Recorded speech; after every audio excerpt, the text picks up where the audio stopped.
अब इसको मिनिमाइज कैसे करूँ मैं?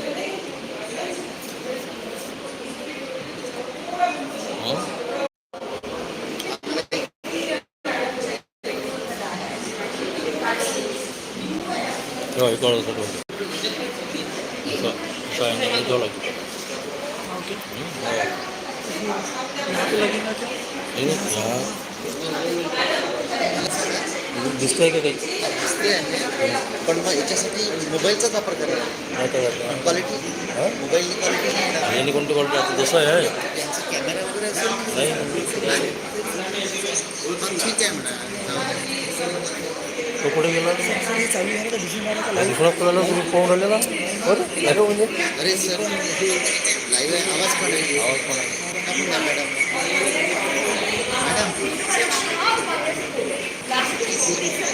हाँ इंट्रोडक्शन देंगे ना हाँ तो हमको लूप पे चलाते जाना ढोबे तक पहले सत्कार सरका देंगे हाँ और फिर बैनर्जी सरका देंगे ठीक दोनों उसमें मिनिमाइज करके रखा हुआ है. है हाँ फिर चलाते रहेंगे पूर्ण कार्यक्रम लाईव्ह करायचा हे बंद पडेल ना. हो ना मध्ये कॉल आला की सर मॅडमला कॉल करता ना. त्याला तुम्ही फ्लाईट मोडवरच करून टाका ना कॉलरचं काम. फ्लाईट मोडला मग मला नेट नाही मिळणार ना. अच्छा पाठवा पाठवली का? त्याला तुम्ही तुमच्या मला minimize डिसेबल करून ठेवा कॉलिंगला. दोन्ही पाठवतो गुगल आणि याची लिंक पाठवतो.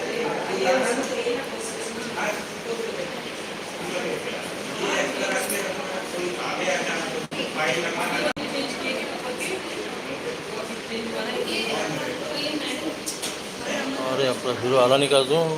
व्हिडिओ शूटिंग नाही आहे का कॅमेरा काही लोक सर दुसऱ्या देशामध्ये किंवा इंडिया जॉईन झालेले आहे. फक्त फोटो हां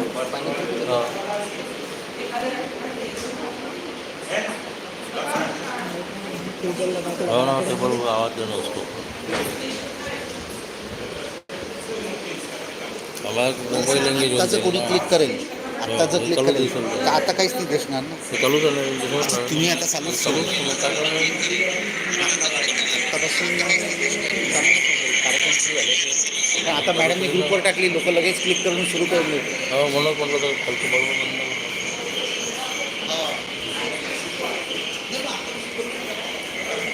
किती वाजताचं देऊ त्याला 2 वाजता टाईम देते नाही आता हे यूट्यूबवाल्यांचा टायमिंग काय आहे आतापासून ही गडबड सगळं टाकायची 10:30चा टायमिंग द्या त्यांना नाही का 10:30चा टायमिंग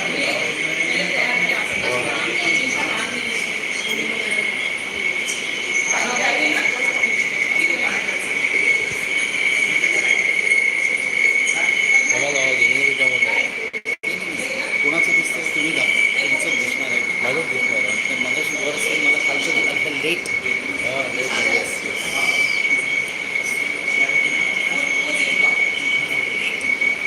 ते खूप जवळ असताना थोडं आवाज येतो.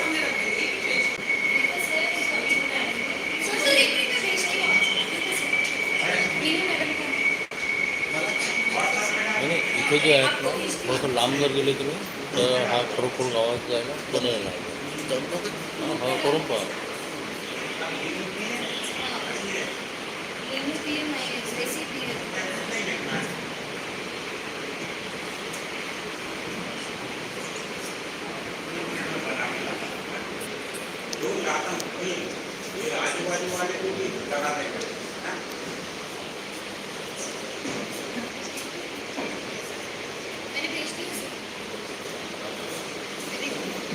योगेश कमी होतं नाही इथे इथे जे बसलात ना त्यांनी करायलाच नाही काय कसं आहे टेबल पाहिजे ट्रायपॉड लावायचं हे टेबल मला एक सांगा याला जर डायरेक्ट साऊंड दिला आपण असं देता नाही हेच जर लॅपटॉपवर लॅपटॉपवर DL4 तो कॅमेरा पाहिजे. हा लॅपटॉपची कॅमेऱ्याची क्वालिटी कॅमेराची याच्यापेक्षा खराब क्वालिटी असते. नाही, एक टेबल लागेल. टेबल लागेल ना, मग इथं कोणी कंडक्टर करतं इथे एखाद्या रूममधला आण नको तुला म्हटलं तर तुम्ही पटकन घेऊन म्हणजे तो बाहेरला घालून जातो मग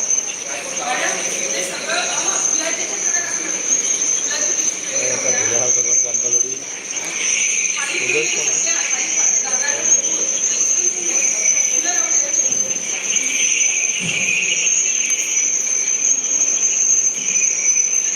मॅडम म्हणतो की याला तुम्ही हे करा आता लोक जॉईन होत आहेत सर. कोणतं मी ट्रायपॉड आणलेला आहे नहीं उनको दिया मैंने ये जब सेशन ये होगा ना तो क्लिक केली क्लिक करायचं आहे सर तर त्याला विचारा की कसं करणार आहे कोणा कुठल्या पळाचं आपल्याला विद्यावार्ता हे करायचं आहे ना त्याच्यावर हो ना त्याला वेळ आहे ना किती केव्हा करायचं आपल्याला ते इनॉग्रेटरच्या लगेच त्याच्यानंतर अच्छा तर इनॉग्रेटरचं सध्या भाषण झालं की त्यांना आम्ही सांगणार आहे आम्ही की तुम्ही क्लिक करा तर जर्नल विल बी ओपन अच्छा अच्छा ठीक आहे मी फाईल कॉपी करून आणतो.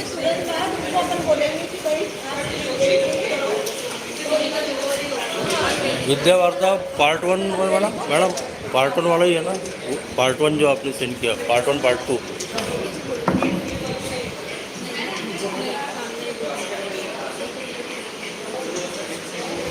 कॅमेरा त्याला लावून म्हणजे कमीत कमी फक्त स्टेजवरच त्याचं हे निघते काय जिंबल निघते का वरचं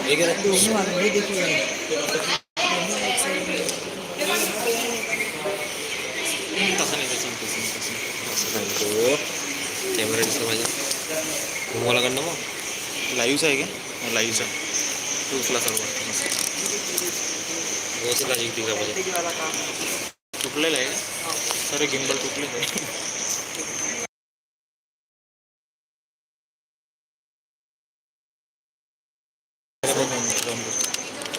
बस बस झाला पुलिस साईड हो गया गोल गोल टाइट एक सेकंड मी पहले टाइट करने दो तो टाइट कर दो अरे तो टाइट कर हे आता खाली वरतो तुम्ही सर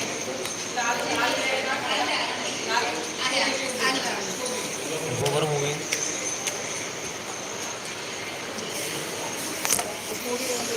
नहीं रोटेशन ऑप्शन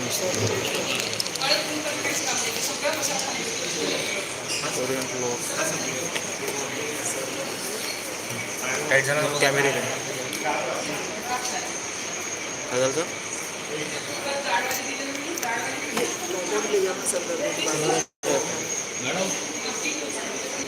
सर हे लाईव्हचं बरोबर करून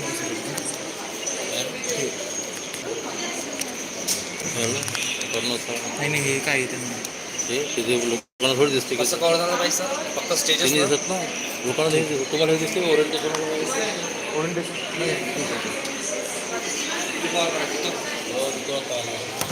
एखादं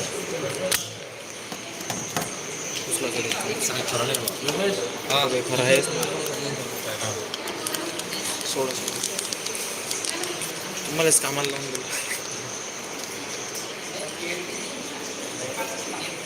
नेटवर्क सर कोणाचं एअरटेल वगैरे असणार एअरटेल एअरटेल सिम वगैरे आहे नाही नाही वायफाय सिम एअरटेल असून तो वायफाय एअरटेल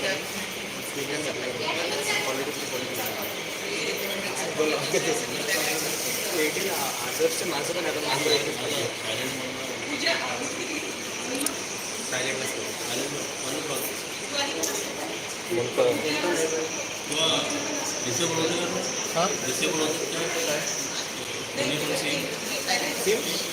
झाले ना फायटर लावलं वायफाय लावत आहे हे बंद आहे डेटा कनेक्शन चालू आहे फ्लाईटवर नाही लावला कोणीतरी मोबाईलवर चालू आहे फ्लाईटवर लावायचं असेल तर मग वायफाय घ्यायला लागतो. मोबाईल असेल ना मोबाईल हॉटस्पॉट चालते. लाईव्ह त्याच्यावर जातो.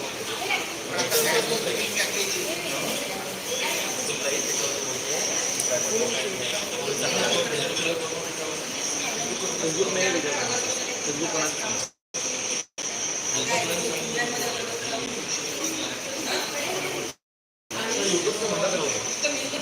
साईडनं चालतात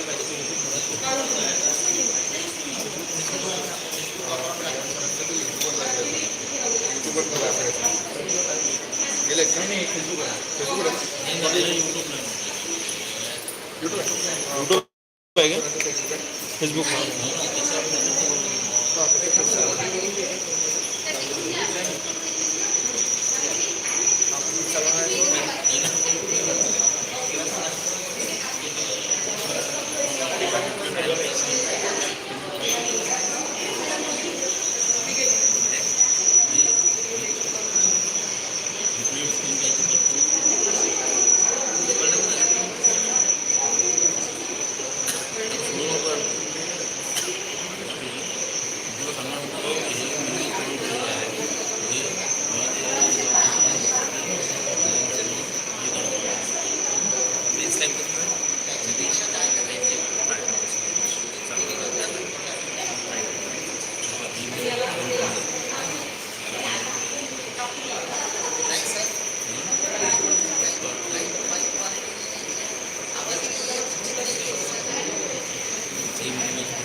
बघा आपण आताच करतो.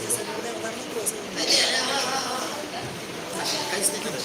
तर हे जे आहे ना स्टँड हेच घुमवतो ना मग असं असं बस असं हळूच असं घेऊन स्ट्रेट असं स्ट्रेट करायचं. बस जरा काय त्याला हातच नाही लावतो. बस हे असं करायचं 2 मिनटं ते झालं की पुन्हा नाही करेक्ट आहे सर, करेक्ट आहे. तिरकं झालं तर हे तिरकं हां झालं. थोडंसं तेलकट झालं तेच म्हणून थोडं टाईट करा सर. आता बघा आलं झालं. हे असंच घुमवणार मी. हा आहे ना बस. हां ती थोडा इकडे मी हे करून देतो. झालं आलं सर बघा. त्याला डिस्टर्ब नाही होणार म्हणून जमलं ना? हां बस थोडं थोडं फिरून घ्यायचं. इकडे कर थोडं इकडे काय? ओढून घे समोर.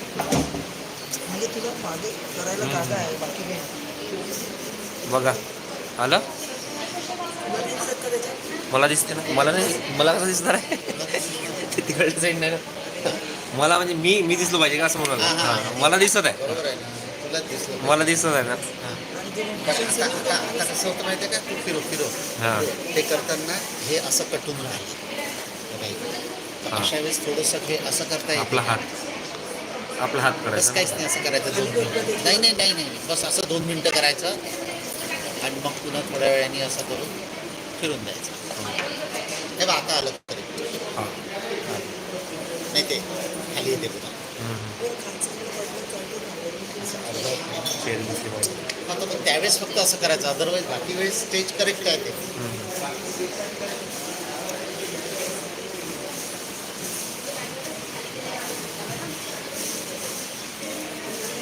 बटन बघून राहिलं का नाही ना? नाही हे या साईडला बटन आहे आणि 2 साईडला इकडे आहे. हां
आता सध्या दिवसांत यायची गरज नाही. पूजा झाल्यावर मग दिवसात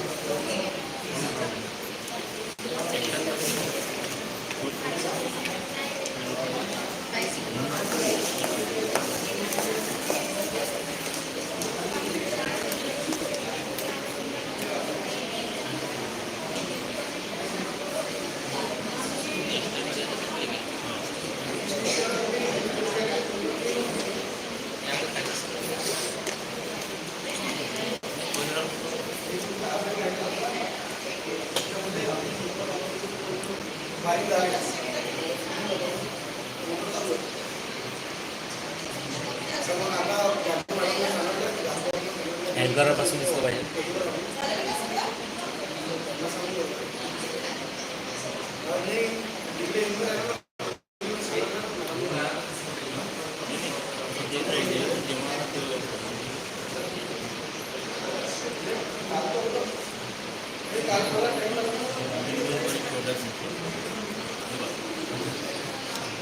बघा नाही टेबलसाठी स्पेस पाहिजे बघा याच्यावर घुमवण्यावरच आहे म्हणा. ते प्लस काहीच नाही मॅडम. हे जसा घुमवून तसं कवर करणार आहे. बनवायसाठी जागा तर पाहिजे ना इथे. जर तुला इकडे हे समोर बघा समोर यायचं आहे, झालं, आलं हे. तुला आता तिकडे याच्यात पूर्ण आलं. थोडी स्क्रीन हे डिजिटल स्क्रीन. जास्त बघा नाही पाहिजे.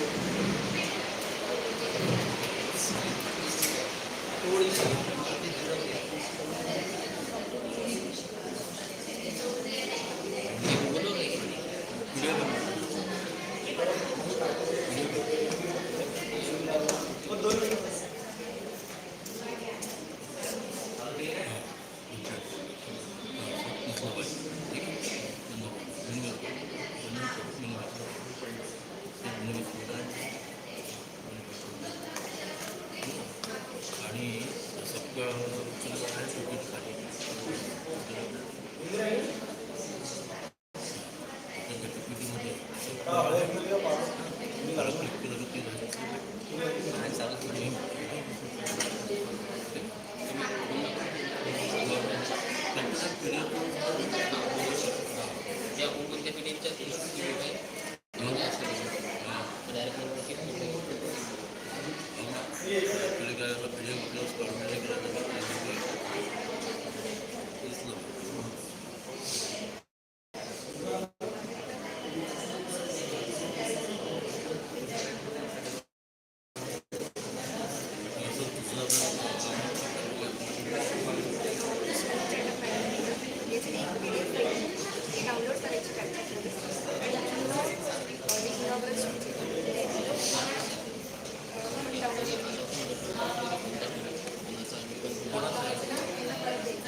घुमाचा आहे तो जेव्हा जेव्हा चालू आहे कसं तो बरावा लागतो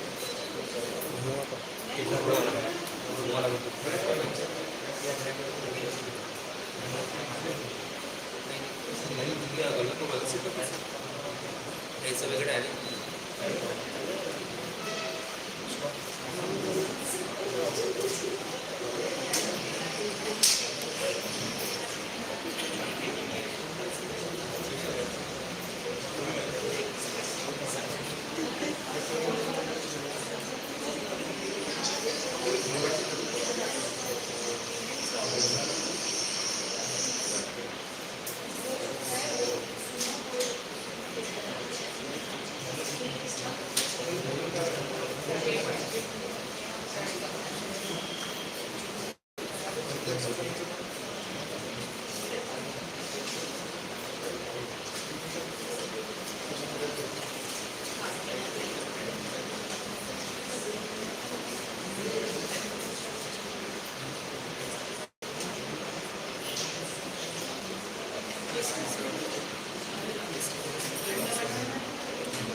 हा बघ बरं कसं कवर एकच हे वर घर अरे तुझं आहे साधंच आहे दे साधंच आहे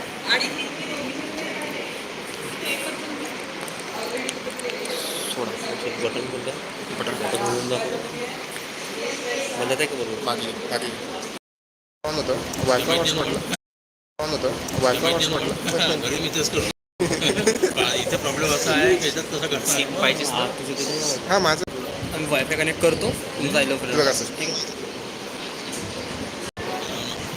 क्लिअरिटी जास्त तुझं वायफाय ऑन अशी फ्रेम येतं डायस पण येते स्टेज पण येते आणि थोडं रोटेट केलं तर ते पण कमेंट जर ऑफ केलं तर ते पण दिसेल याचे कमेंट्स आहेत आपण ऑफ केलं तर हे पण दिसेल तिकडं करणं तुला जसं जसं मला जातं एवढं काही नाही ना डिजिटल मीडिया येळ्यांबा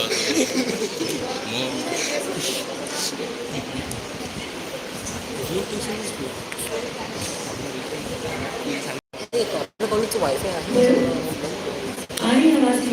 माझा फ्लाईट मोडवर टाकला ना, हा फ्लाईट मोडवर टाकला, फ्लाईट मोडवर टाकून Hello, good morning. Hello, good morning. Hello, hello, hello. This corners not.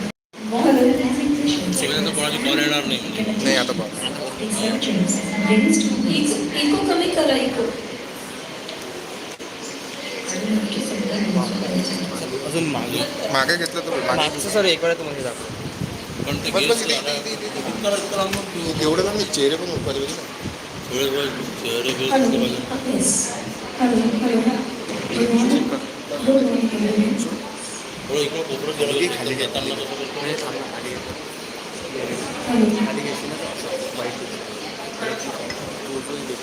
ठीक आहे हे पण आहे Chalu. तू इकडं जास्त वर घेतलं ना जास्त. The guests are coming. Please everybody take the seats as the guests are arriving soon. Please everybody is requested to take their chairs. हा ठीक आहे ना, मी त्यांचे हे घेऊन येतो एंट्री. काय एंट्री मोबाईल निघत होत्या लाईव्ह वगैरे लावा दिसलं तर पाहिजे लाईव्ह आले पाहिजे आले ते करतो मी. तू हे तिथं इथं काम नाही, इथं काय उभंच राहावं लागते सेट करून त्याला स्टेजवर जायला सकाळपासून पोहरायला जातो मी स्टेजवर तुला जायचं तू आहे training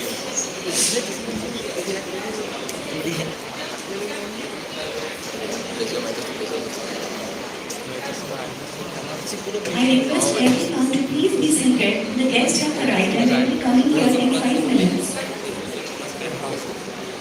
All the students who are standing in the corridor, please come to the hall and please be seated.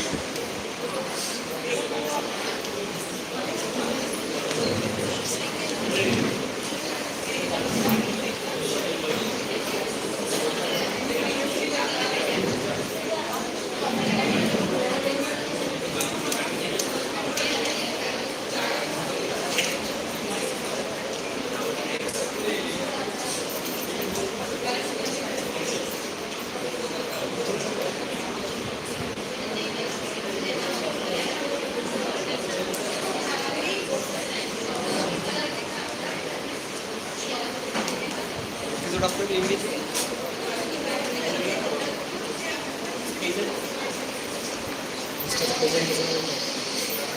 हां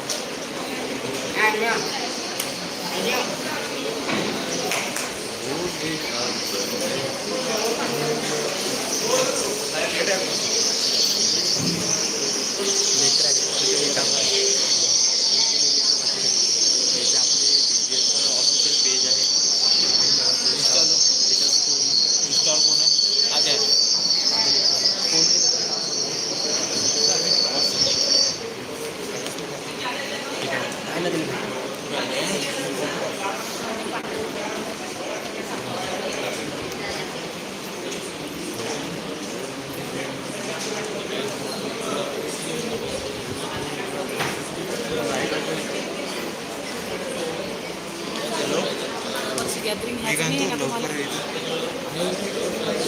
कधी आहे राहून कुठले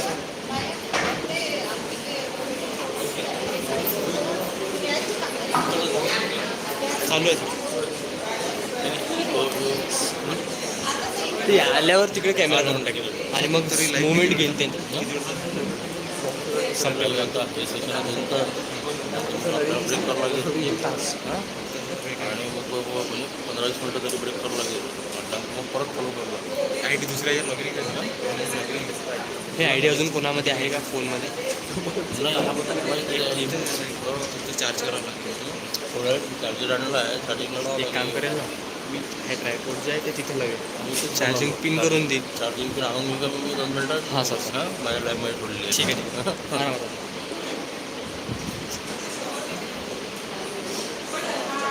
जाऊ दे काय चार्जिंग शुभम पण आहे. शुभम हे बघ, तुम्ही आलं ना फक्त हे घुमवतो. ते ट्राय करून द्या.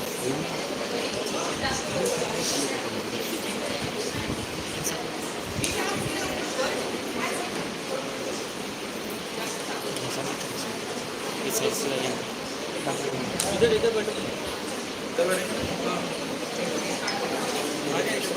ऐसी जगह बैठो जहाँ फोटो आए.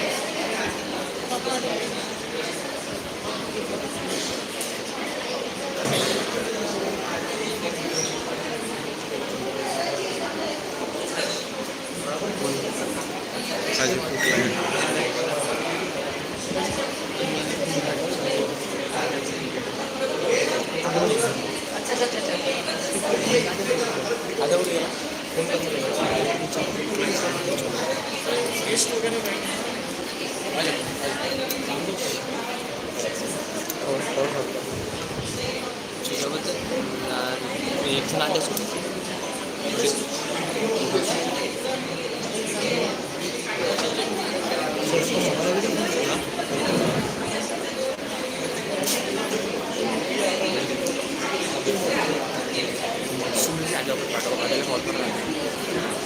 Good morning sir.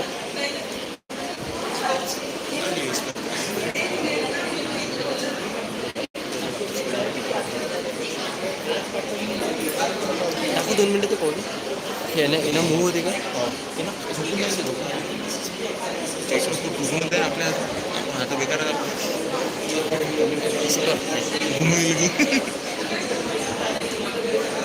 कॅमेरा टिकून घ्यायला पाहिजे ते राईट होत्या.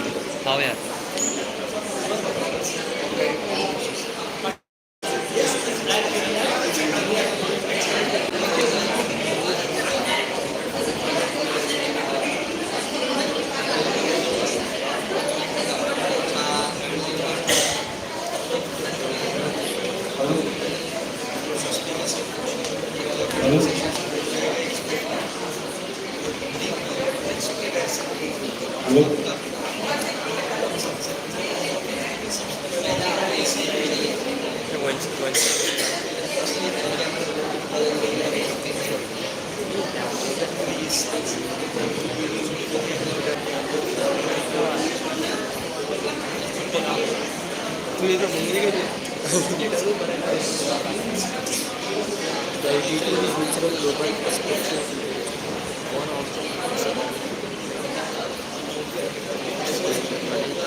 आदर्श अरे यार नाही मोठे लेख काढले. कमीत कमी 7 दिवस जुने प्रोफाईल पाहिजे आणि कमीत कमी 100 फॉलोअर पाहिजे. किती दिवस एकच आहे. 7 दिवस आहे. फॉलोअर एकच आहे. 7 दिवस जुनी आहे का पण? 7 दिवस जुनी आहे. 100 फॉलोअर नाही. फॉलो होतं का? फॉलो घे ना मग करा. एकच आहे. करा. हां अबे शेअर करतो वेबवर जाऊन करा ना. आपलं पाठव ते अकाउंट ओपन करायला लागते त्यासाठी. मम्मी पप्पाचं असेल तर हा करा ना. सॉरी नाही तसं म्हणतो 100 कुठं करतो इथं. काय म्हणतो पुढे फॉलो ठीक आहे. याच्यात लिंक ॲड करून दे ना अकाउंटची. फॉलो याच्यात लिंक ॲड करता येईल. कसं आहे ते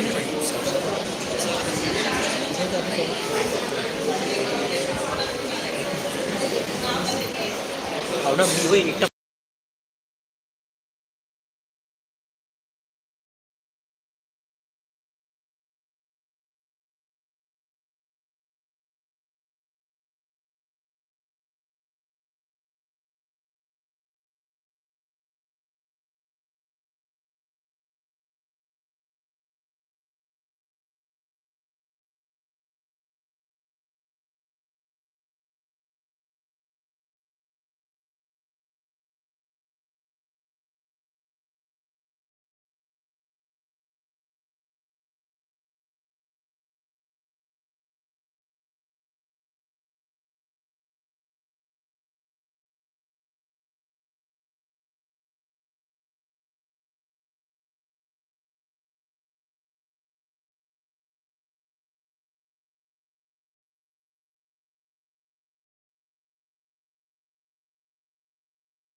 award winners, well-versed influencers, credentialed guest of honors.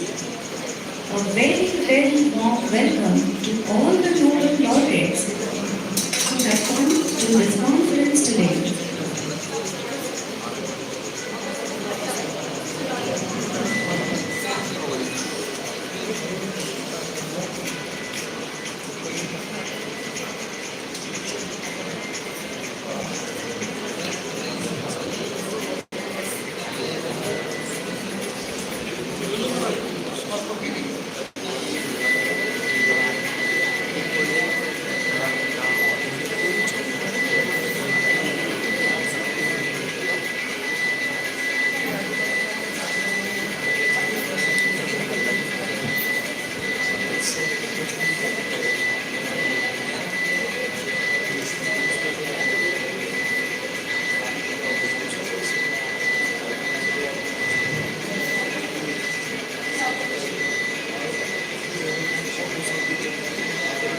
Are renowned, distinguished, esteemed, accomplished, respected innovators, visionaries, expert, highly regarded scholars, thought leaders, pioneers, trailblazers, seasoned professionals, award winners, well-versed influencers, credentialed guest of honors, a very, very warm welcome to all the noble laureates who have come to this conference and who are present on the dais.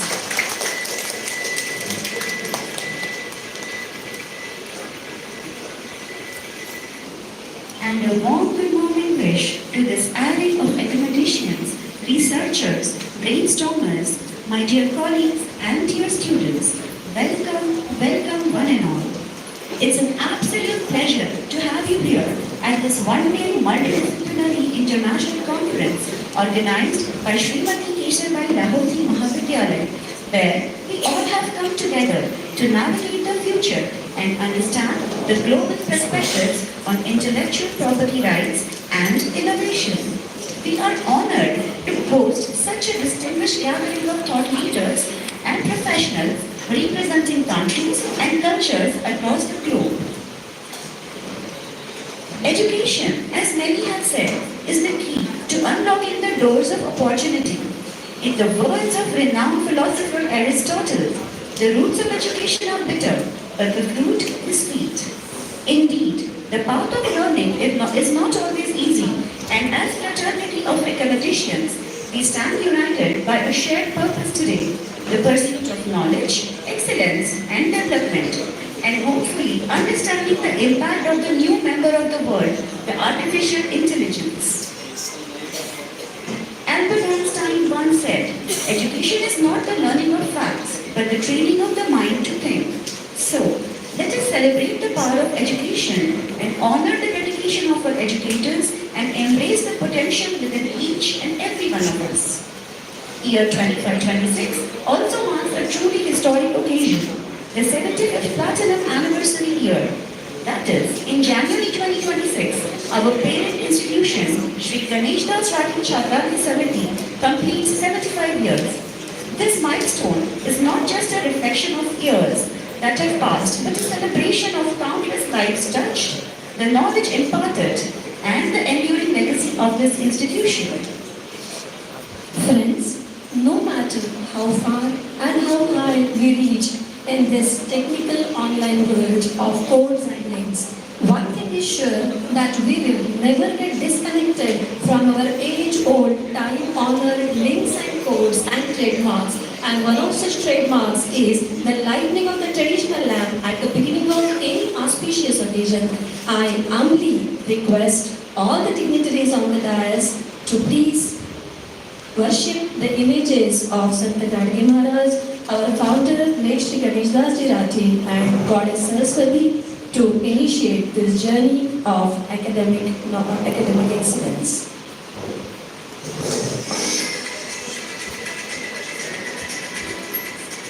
These rituals, though small, they are powerful enough to transcend us from this meta-universe to the metaphysical universe.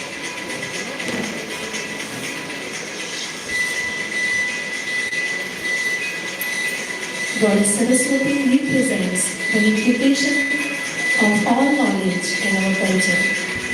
The knowledge that sets us free. The knowledge that does not bind us within the boundaries.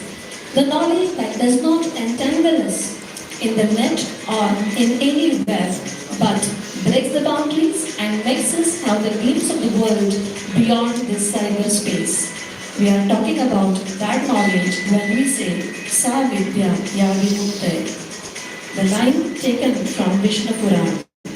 And the lightning of the lamp also symbolizes our journey from darkness to light. That is our vision statement, Tamsoma Jyotirgamaya. Following the same, the rituals are being performed at the lotus hands of all the dignitaries.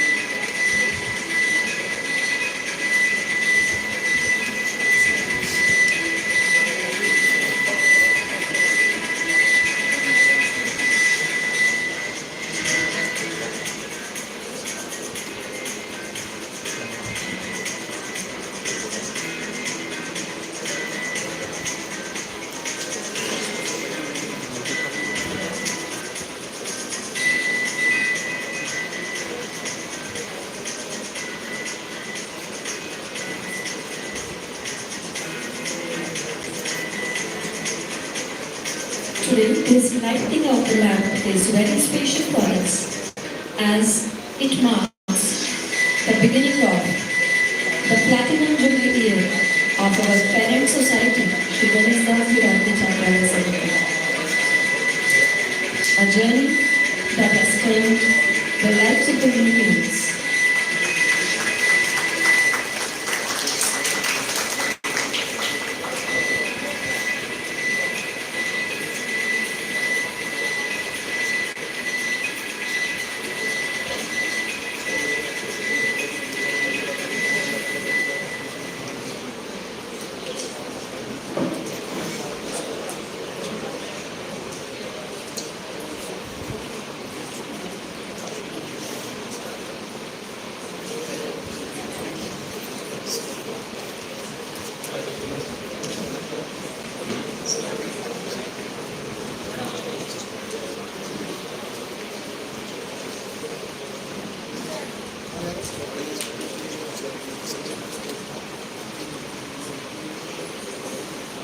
Let us put our hands together as the lamp is being lighted at the lotus hands of all the dignitaries on the dais.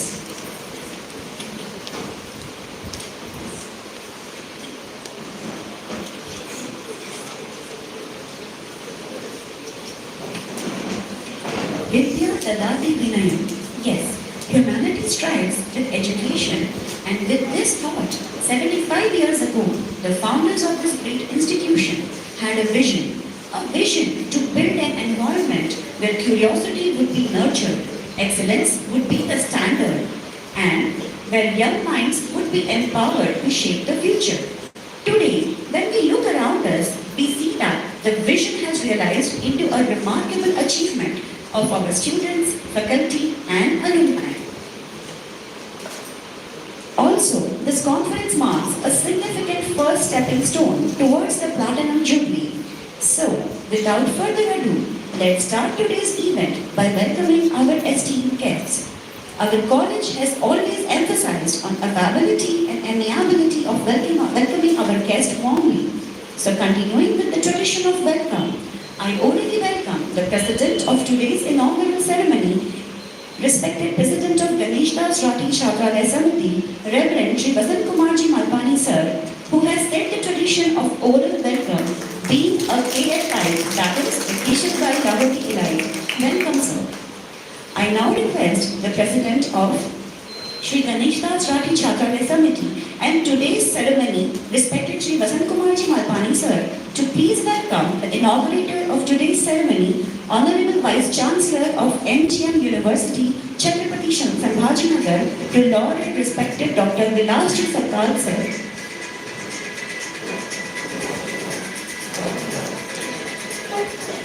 Your presence here, sir, has truly marked the occasion. I request the dais to please join.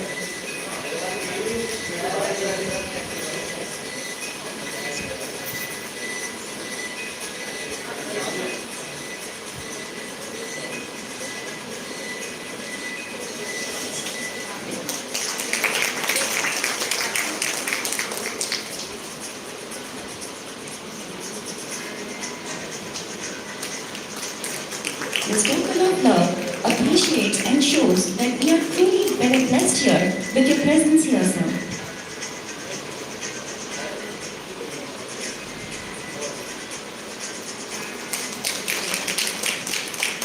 Welcome, sir.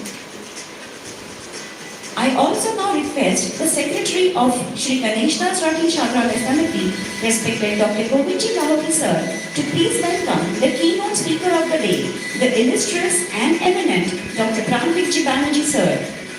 I also request the complete dais to please join hands for the felicitation.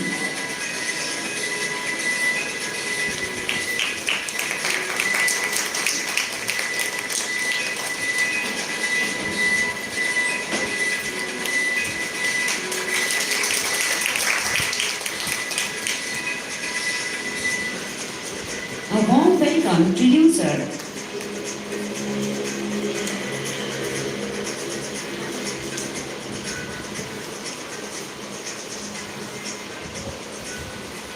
We are also extremely delighted to have with us Mingo GPM, IAS from 2021 batch, hailing from Thiruvananthapuram and currently chairing the position of Assistant Collector and Sub-Divisional Officer, Kinsa. And to welcome her, I request respected Principal Dr. Bhandariya sir to please felicitate the guest. The dais, I please request to be there and join the hands for felicitating Minuji. Welcome ma'am to our esteemed organization.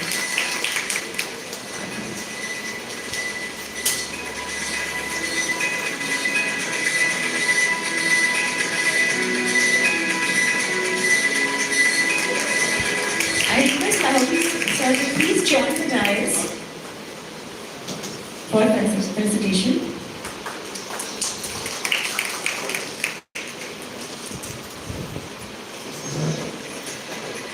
I also would like to extend earnest and sincere regards to metaphorically recognizing Mr. Amarji Raut sir, an IAS for 2023 batch, hailing from Satara and currently working as Probationary Assistant Collector and Sub-Divisional Officer of Bharpuri Tehsil. And for the same, I request Chandak Madam to please do the felicitation.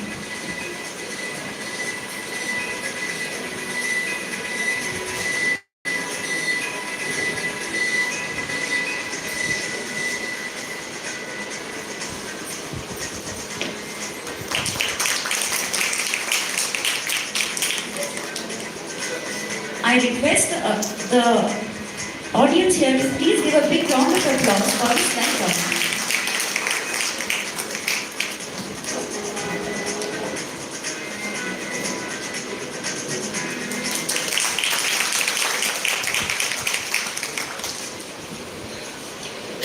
I bid heartfelt oral welcome to the Secretary of Ganeshdas Rati Chakralaya Samiti and the guest of honor for this event, esteemed Dr. Govindji Lahoti sir. Welcome sir to the college.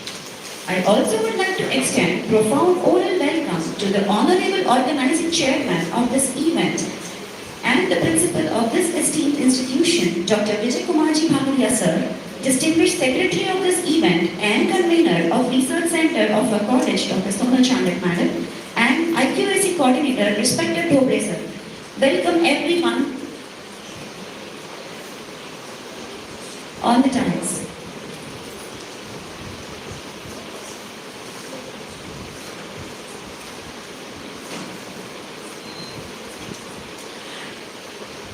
I now request Laddaji to please welcome the brother of Sapkal sir by giving away shawl, shriffle and a token of love, that is the sapling.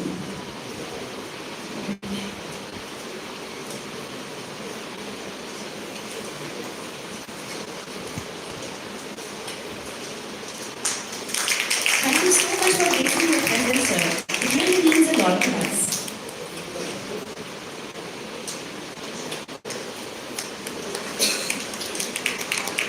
Welcome, welcome, one and all.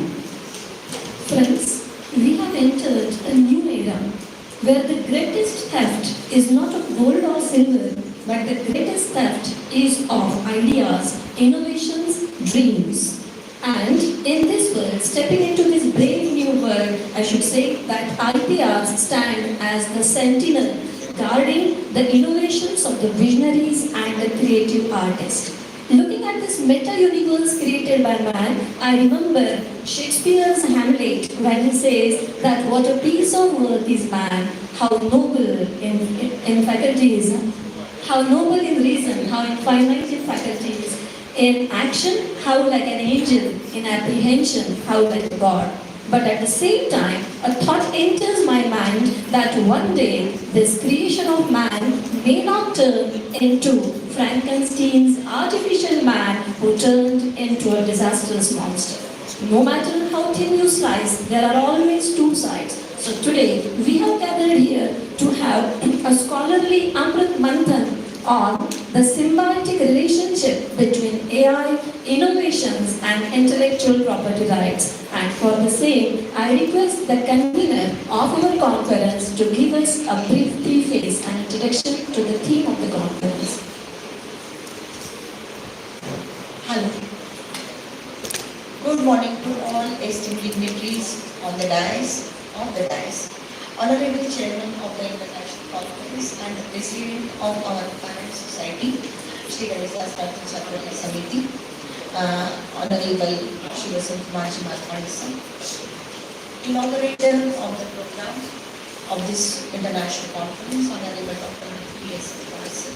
keynote speaker, man of the words, who is a celebrated writer and a celebrated speaker as well, Dr. Ranti Banerjee, Ms. Meenu Madam, Shri Gauji, guest of honor and secretary of our parent society, Honorable Dr. Govindji Lahoti, leader of our care family, our own Dr. Mangliya Sir, NAC coordinator Dr. Rogle Sir, distinguished guests, learned scholars, passionate researchers and my colleagues from the teaching as well as non-teaching fraternity present here today. It is with the immense pride and great pleasure that I extend a warm welcome to this multidisciplinary international conference on intellectual property rights and research hosted by the Research Center of Srimati Kesharbai Lahoti Mahavidyalaya, Amravati. This conference marks yet another milestone in our relentless pursuit of knowledge and innovation, strengthening our commitment to fostering research that shapes the future. Great scientist Albert Einstein once said that intellectual growth should commence at birth and cease only and only at death. True to this spirit, our research center, established in the year 2018 and 19, has been a hub of academic excellence, continuously nurturing intellectual curiosity. Presently, sir, let me give you some information about the research center. Presently, 11 research centers are actively functioning under the umbrella of research center, guiding scholars on their academic journeys. It is a matter of great pride that around 150 research students are currently engaged in their scholarly pursuits, and around 25 scholars have been awarded PhD degrees under the esteemed auspices of Sant Kanaki Baba Amravati University, Amravati. It is not just a statistic, it is a testament of the unwavering dedication and perseverance of our researchers. Each year, we take great effort to publish an edited book and organize an academic conference, providing a dynamic platform for scholars to exchange ideas, engage in the meaningful discussions, and contribute to the ever-evolving landscape of research. This year, in response to our appeal, we have been overwhelmed by the exceptional response from the academic community, and the result, let me inform you, a grand international conference that has brought together brilliant minds from around the world, all united a common goal to explore global perspectives on IPR and innovations. As Thomas Edison's wisely marked, the value of idea lies in using of it. The intellectual property rights ensure that ideas are not only protected but also utilized to drive progress and innovation. In recognition to this, we are delighted to announce that around 172 research papers are already being published, which you can come across during the inauguration, and the work is still in progress. The work is still in progress, and they are successfully being published with the collaboration with the renowned ISO certified international journal, that is Vidya Bharata. This overwhelming participation reflects that ever-growing importance of IPR in today's knowledge-driven economy. This conference is not just a gathering of intellectuals, it is a movement forward, a future where knowledge is protected. Because when we speak about IPR, we speak about the protection of the knowledge, we speak about the protection of the idea as well. The knowledge is protected, the innovation is celebrated, and the research paves the way for progress. As Mahatma Gandhi once said, the future depends on what you do today. Let us seize the opportunity to engage in insightful discussions, challenge existing paradigms, and contribute meaningfully to the global discourse on IPR and innovation. I extend my heartfelt gratitude to all the organizing team, scholars, researchers, and participants for making this conference a grand success. May this event serve as an inspiration for future research endeavors, leading us towards a future where knowledge and innovation will shape a better world. Thank you so much. Indeed, madam, the number of published papers shows the dedication of academicians towards the society and the nation as a whole. Just as a single bloom has the power to brighten a room, today we are here to let our spirits blossom as we embark on this journey of discovery, creativity and connection. Before moving forward, I express my sincere gratitude to Dr. Sonal Chandak Madam for delivering such a thoughtful and inspiring preface today. Your words have truly set the tone of the proceeding for what promises to be the wonderful event. Thank you so much, ma'am. In the forthcoming hours, we'll be hearing from leading experts, engaging in insightful discussions, aimed at fostering meaningful connections and advancing our collective understanding of intellectual property rights and innovation.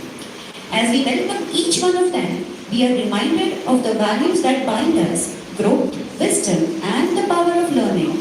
And to signify this, I now call upon respected Principal Dr. Kesharbai Lahoti sir for the welcome speech. Sir, the dais is yours.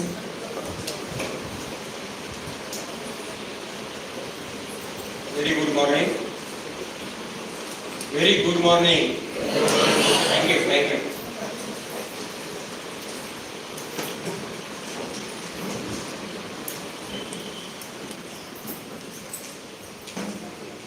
Respected guests on the dais, of the dais, our chairman and president of today's program, Honorable Sri Vasant Kumarji Mahavidyalaya sir, inaugurator, Honorable Dr. Vilaji Satpal sir, Vice Chancellor, MGM University, Aurangabad, our keynote speaker, Dr. Pranit Banerjee, our secretary, Dr. Govindji Lahoti, Meenu Madam, and Amarji Rao, our organized secretary, Dr. Sonal Chandak Madam, esteemed scholars, and everyone gathered here. I warmly welcome you all to our one-day international conference on IPR. Today marks a special occasion as we begin our Platinum Jubilee celebration of our parent body, Sri Kanidas Raji Chhatralaya Samiti, incredible years of academic excellence. Our institution has always prioritized academic growth and progress, and I am proud to share that our commitment to quality has earned us a grade rating from NAC for the second consecutive times. Hosting event like this conference and bringing together renowned scholars is part of our ongoing efforts to enhance quality and foster a culture of excellence. I am really to welcome our distinguished guest, Dr. Vilaji Sakkal and Prantik Banerjee sir, who are both highly respected in their field. Dr. Sakkal sir presents a source of inspiration of our research scholar and faculty members. I extend warm welcome to him. Dr. Banerjee is a true icon of learning and knowledge with invaluable contribution to research. His achievements are testament to his dedication, and I am honored to welcome him to our institution.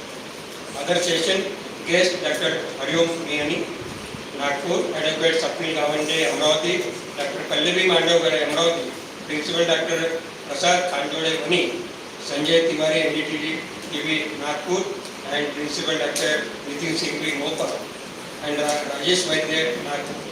I also extend warm welcome to all our management, principal, faculty member, research scholar, and participants. Your presence here today enriched our academic community, and I look forward to the insightful discussion and knowledge sharing that will take place during this conference. Once again, welcome to all. Thank you.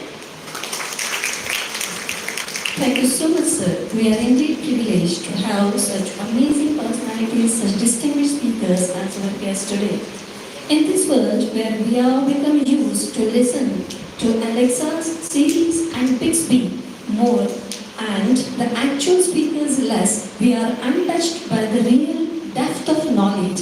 And for that, today we are going to have the intellectual feast in the form of our today's speakers, who are the combination of eminence and excellence, authority and grace, knowledge and wisdom, knowledge and humility too. Actually introducing them may seem like having the glimpse of the vast expanse of the sky through the window of the four walls within a room, but even then, for the brief introduction of our guest today, I invite our IQAC coordinator, Honorable Dr. K.G. Dhubri sir.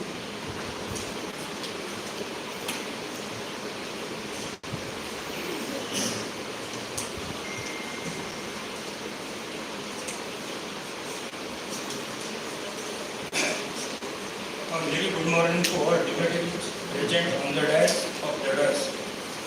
Today I am honored to give the introduction of our guest, who actually need no introduction. The chairperson of the inaugural session, respected Sri Kishan Kumarji Malpani, Sir President of our society, Sri Ganidasati Chaturya Samiti Amravati. He is a mechanical engineer, successful businessman and great industrialist. His social work has made him renowned personality in Amravati as well as Vidarbha region. Today's international chief guest, Dr. Govindji Lahoti sir, Secretary Sri Ganidasati Chaturya Samiti Amravati. He is highly appreciated orthopedic surgeon. Service to man is service to God is said by all, but practiced by few like Dr. Govindji Lahoti sir. In spite of being in such busy in the profession of doctor, sir manages time to social work and upliftment of the needy person. Inaugurator of today's international conference, respected Dr.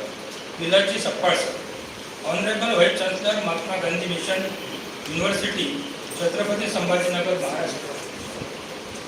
Dr. Sakkal sir is an eminent scholar and academician with the doctorate in chemical engineer, IIT Mumbai. He was served the many important positions such as Vice Chancellor, Rashtrasanta Tukodji Maharaj University, Nagpur, Acting Vice Chancellor, Kavi Kuluguru Kalidas Sanskrit Vidyapit Ramtek, and Sant Gadge Baba Amravati University, Amravati. Sir, Chairman of the NEC Year Team. He is also worked as an expert of the National Board Accreditation and joined UGC AICTE committee. He was nominated by the President of India for the selection of Professor IIT Mumbai and Central University. Sir has traveled to multiple countries for advanced research and training, have over the 100 national and international publications to his name. Sir guided the 20 students for their doctorate and 45 students for the master degree. He has completed the number of research projects worth rupees 1.7 crore sanctioned by government funding agency. Dr. Sapar sir has been honored with the several awards for his long-lasting contribution in the field of education and research. Sir was invited by UNESCO for the World Conference on Education for Sustainable Development held in Japan. His contribution is framing and the implementation new national education policy NEP 2020 are significant. I welcome you, sir, on the behalf of our college. Today in the national conference, our keynote speaker is Dr. Prantik Banerjee, sir. Dr. Prantik Banerjee, sir, is a professor of English in Hiscock College, Nagpur. He has been the keynote speaker and resource person of several international national conference, seminar and workshop. Sir has delivered the lecture in University of Rochester, USA, Loyola College, Chennai, Jyoti Nivas College, Bangalore, and the Royal Bhutan University. His publications include 9 books, 12 books in chapter, and 46 research papers in peer-reviewed journal. His recent books are a handbook of research in English studies. His writings are prescribed textbook and reference book in Delhi University, Mumbai University, Don Bosco University, and etc. His books are listed as a reference book in University of Columbia, Princeton, and many more. He has been member of the syllabus design committee of several universities. Sir is an external expert board of studies of Homi Bhabha State University, Mumbai. He is also subject expert for Mumbai University, KL University, Vijayawada, Christ University, Bangalore, Vajay Autonomous College, Mumbai. He is a former member of Board of Studies, Rashtrasamta Tukaji Maharaj, Nagpur University, Nagpur. He has served the subject expert on the selection committee for the appointment of lecture by Stephen College, New Delhi, Xavier College, Mumbai, Holy Cross Autonomous College, Agartala, Wilson College, Mumbai, and other universities. He is the academic counselor and creative writing course, Indira Gandhi National Open University. Sir is a certified HRD trainer for the TCS Bangalore and NAC expert and RUSA trainer and external advice to ITUC of the reputed college and universities. He is a member of external peer team for ITUC. He is also poet and short story writer. His writings have been published in Sahitya Academy, Indian Literature and many other reputed magazines. Sir has won the N number of awards for his writing. He recently delivered the TED talk on Butterfly Effect. TED means Technical Education Design. Today's guest, Madam Minnu PM. She is the Assistant Collector and the Sub-Divisional Officer, TUSA, District Amravati. She is the IS officer in 2021 batch. She belongs to Thiruvananthapuram from highly educated state of Kerala. I welcome you also, ma'am, that you accepted our invitation at short notice. Next guest, Mr. Amar Rao sir. He is Assistant Collector and Divisional Officer, Bhatkuli, District Amravati.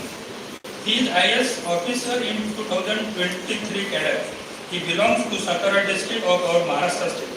Sir, we are really very fortunate to have you as our guest today. I take the opportunity to welcome you to our campus. Thank you, sir.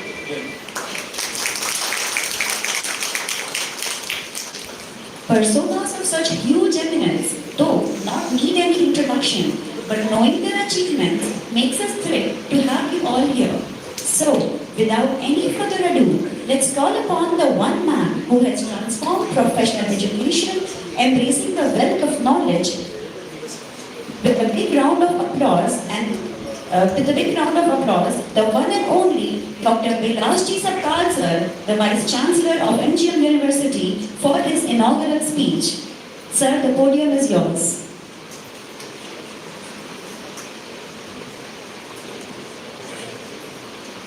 I request the audience us to please welcome Sir with a big round of applause.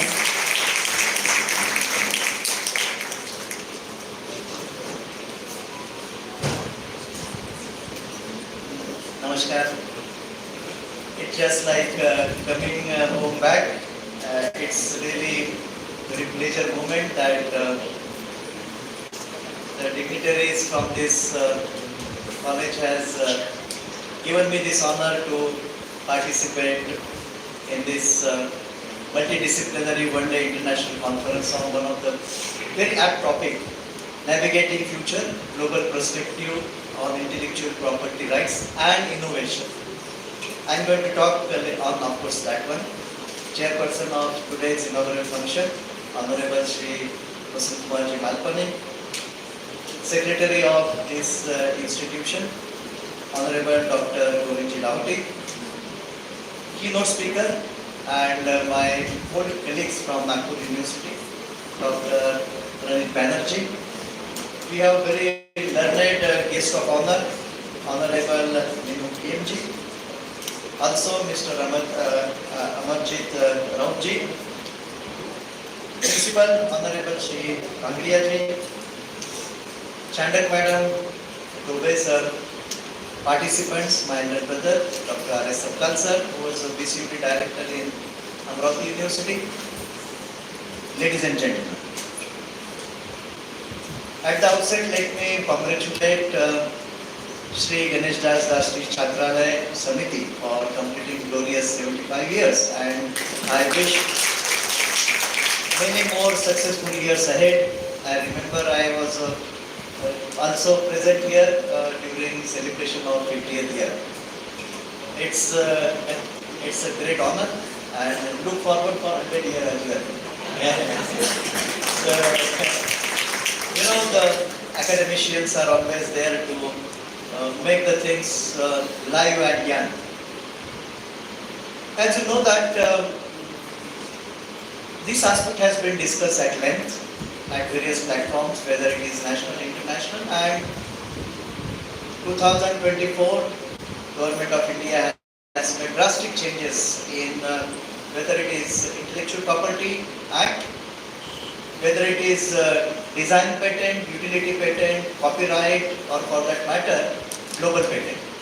I remember a few years back it was 5 lakhs patent every year China used to file and 2 lakhs patent used to be awarded.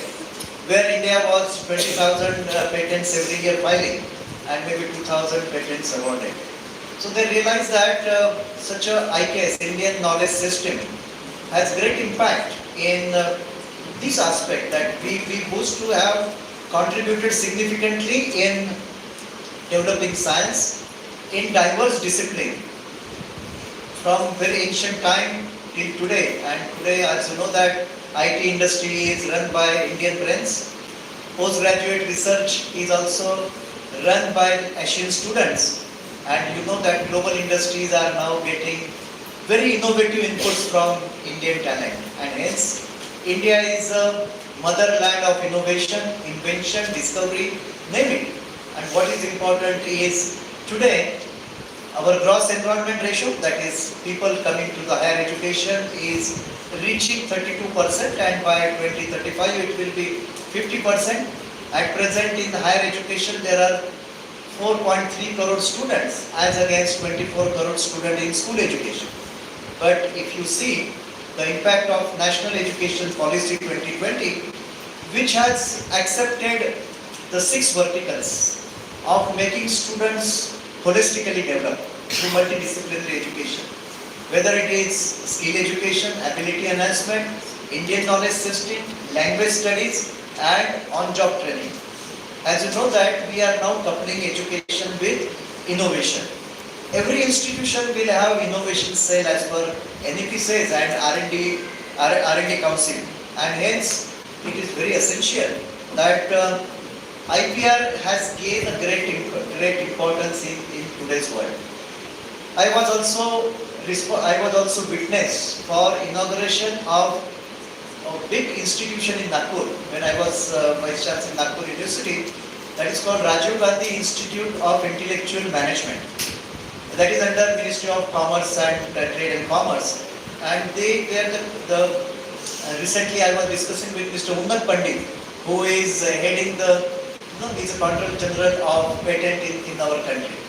Basically, what is important is now making patent is one aspect. That is, when you do a lot of projects, undergraduate, postgraduate, it should be analyzed for filing the patent, copyright or trademarks, depends. But what is important is converting this knowledge into wealth by way of commercialization of the patent. As you know that whether it is commercial possibility or whether it is sellable patent, now patent life is 20 years. But nevertheless, AI has now entered into the field where AI gives every solutions. You name it, but now it is artificial. The machines cannot take over human being. It's our time now to utilize these machines in the interest of our creation of knowledge, transfer of knowledge into commercial aspect, and consistently try to improve the existing one. I remember in Nanyang Technological University in Singapore, they create a PhD thesis which will result into either patent or spin-off companies. That means every PhD thesis is resulting into startup or spin-off companies. What does it mean? They back calculate that this is the product we need maybe ahead of time. After 3 years, what are the features and products required which are very optimally utilized can be studied as a part of PhD thesis. There are 4 distinct measurable contributions which can really gain lot of knowledge creation for wealth generation through IPR. One is productivity improvement. If you see the manufacturing sector which is growing at a rate of 11%, it is basically the productivity is to be improved by process intensification or for optimization of resources. So even if it is 1% increase in production, it will have great impact, and this is the technology which is patented. Second is loss prevention. There are many products which are wasted in the form of non-availability of technology of recovery of product and the technology which will save the environment. So this is again, even if saving of 1% energy or 5% of your waste going into the effluent treatment can be a great patent which is impactful patent. Third is basically of course energy saving. As you know that energy cost is growing up and which costs 20% of the total production cost of any process. Hence any small change in the energy cost will have great impact in knowledge creation. And fourth is of course environmental protection. Everyone talks about zero carbon emission or zero discharge, as well as everyone talks about carbon neutrality. I am sure these 4 aspects can really lead, it is an interdisciplinary. Whether it is a concept, now we have whether it is disciplines of social sciences, commerce, science, engineering, or medicine, it's basically more and more patents are coming in medical field. If you see today, India ranks 6th in the index of patents. We find something like 70,000, 68,000 to be precise patent every year. And now the highest number of patents are won by CSIR, that is Council for Scientific and Industrial Research, which has 32 research organizations across the country, CSIR, followed by some industries such as BHEL carries a very good number of patents. Similarly, if you say ISRO and BARC. But what is now important is educational institution like ours. IITs always have large number of patents, something like 221 patents by IIT Bombay. But nevertheless, in our country, we have around, IITs are 32 IITs, rather 23 IITs, 32 NITs, 16 IIMs, 25 central universities, 40,000 colleges, and we have large number of teachers in every discipline working for research and innovation. This should lead to the conversion of knowledge along with research into the IR driven, if you see, intellectual artificial intelligence driven innovation. That will help us identify which are the areas. If you see now today semiconductor or non-conventional energy sources. For that matter, if you say drone technology is giving every time more and more benefits. You know that, ladies, and one of the biggest impactful is patent which has resulted into invention of light. And if you see, iPhone is one of the biggest patent which has made the, not company the billionaire, but the one who has filed the patent has become a successful scientist. There are a large number of patent which has come to our day-to-day life, and the recent one, which is in India, was awarded in 2024, is the ionic fluid which is used for chilling the what you call milk for more number of hours. And hence, if you see the innovations which is really giving impact of whether it is shelf life of the fruit, quality of the food, or for that matter innovations which will lead to the comfortable of life. I am sure that ideas flow in different dimension, different direction, different branches, and when in such institution, here also or university, where teachers are working as an interdisciplinary faculty, there they can share their expertise and create the idea which is tested for its acceptance. My last point is, in Germany, the research is always done by the expert from the task force. It is never standalone research. It's always a group of experts come together, and these experts are from engineering, management, finance, sociology, psychology, environmental. And they produce the concept which is transferable and which is tested in every aspect. The acceptance level of this outcome of research is more because it is backed by the commercial performance guaranteed by the bankers. That means your research should have this backup of confidence level which will get into the hands of industries, and they will be able to implement or commercialize these ideas. I am sure that you have plenty of ideas because we academicians are in the field of academics, research, library, and as you know that our library is now coined as Knowledge Resource Center. Every library should be a place where people are discussing, sharing, presenting the ideas, and hence globally it is called Knowledge Resource Center, where the ideas are generated into the knowledge. Such a conference will also give today the new ideas. I will prefer that Banerjee sir gives ideas in a group of people, discuss and try to find out whether this can be patented. And though there is a slow process of granting patent, but nevertheless there are methodologies for fast track evaluation, and then you can gain the patent. But it's not only the patent. You can have copyright, you can have different patents, utility patent, and so on. But nevertheless, it is a great recognition of teacher when a patent is awarded, which is unique contribution of your knowledge into the existing level of knowledge, and I'm sure this great recognition will really make you proud. Your knowledge, you will add special knowledge into the existing knowledge, proud to the institution, proud to the college, proud to the university, and as a whole, the students who are engaged in research will be able to also convert into more and more startup from these ideas. I thank the organizer for inviting me here, giving me this opportunity and honor to interact with you, and I, as an inaugurator, I declare that this function is inaugurated. Thank you so much, sir.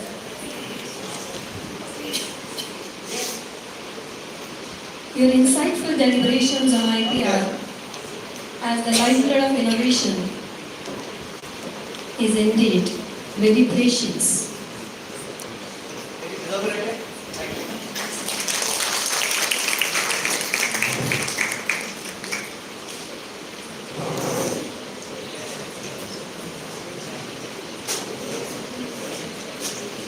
Listening to your words, your brilliant talk, sir, I really feel that in this vast ocean of knowledge, petty is done under vast. And indeed, it is like a journey where the experience is like a march, and when we move ahead, the horizon yet moves forward. So your words of wisdom have really enriched our treasure today. Following the sequence, we are pleased to have with us the stellar personality, Honorable Meenu PM Ma'am, who is an IS officer. I request her to share her knowledge with us on this occasion.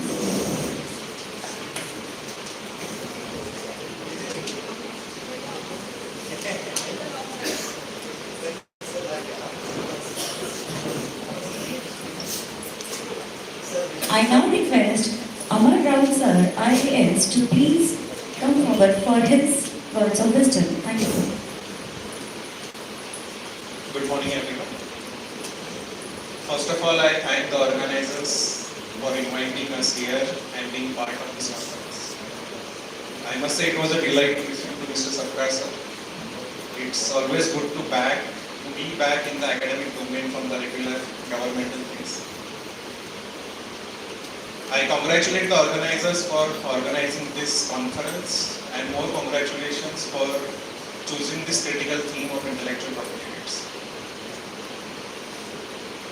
We live in an era where ideas and knowledge drives the societies and economics. Far gone the time where other things used to drive the economics, but we live in an era where ideas and innovations drive the economics. Whether it's a groundbreaking research, whether it's a new technology, or whether it's an artistic expression, it's the intellectual property rights that not only recognizes it, but also protects it. And that's what makes IPR very special. We often hear about IPR in more academic and legal terms. But think about this, a young entrepreneur in Amravati has innovated something in agriculture technology which is benefiting thousands of farmers. Now if this innovation is not protected under IPR, it will be misused and someone else will take credit for this innovation. But if this young entrepreneur from Amravati, if he protects his idea under IPR, it will attract investment in Amravati. It will fuel the employment and it will lead the state towards economic growth. So this IPR is not only an individualistic thing, but it has a multiplier impact on the society. Like Sarkar sir said, India and government has made significant progress in this field by strengthening the IPR framework and the law. But still challenge remains. Still the young entrepreneurs and the startup faces challenge, lack of awareness of IPR, bureaucratic delays in getting patents, maybe financial constraints. But I am delighted to see the platform like this will facilitate the ideas, exchange of ideas, deliberation and discussions, and it will create more awareness on this emerging field of IPR.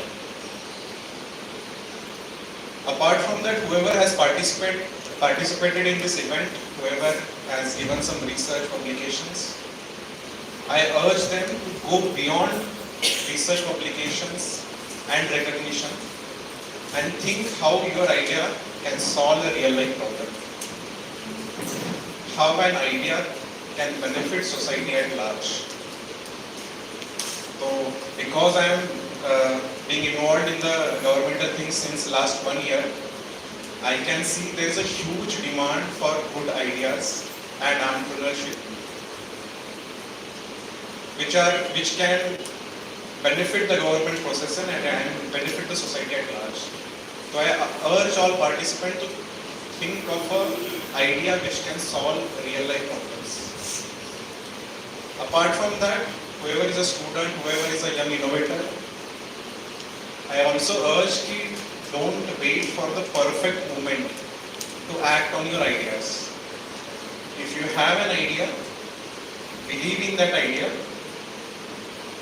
learn about IPR processes, connect to industries, connect to academicians, and start working on your ideas. Don't wait for the perfect moment, it will never come. This is the perfect moment. If you have an idea, if you believe it will work, go ahead, get the help. It will definitely succeed. I also strongly believe that ideas and innovations are not only limited to big cities and big corporations. Ideas and innovations can happen in a smaller cities, can happen in a smaller institutions. In fact, I believe it will more happen in the smaller cities where people face challenge. Wherever there is a problem, some or the idea can solve it. That's why I believe innovations is not limited to big cities. It will happen in smaller cities and smaller institutions. Having said this, I again thank the organizers for organizing this conference and inviting us here. Thank you so much. Thank you, sir. Well said that ideas are nobody's monopoly. We will definitely, and we are definitely encouraged by your words of wisdom. And then now I request Honorable Minu to please guide us on this occasion.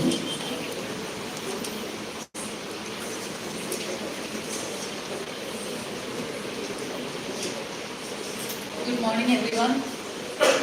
Do you need a tea break after listening to so many speeches? Thank you so much. Thank you so much for inviting me and Amar to this program.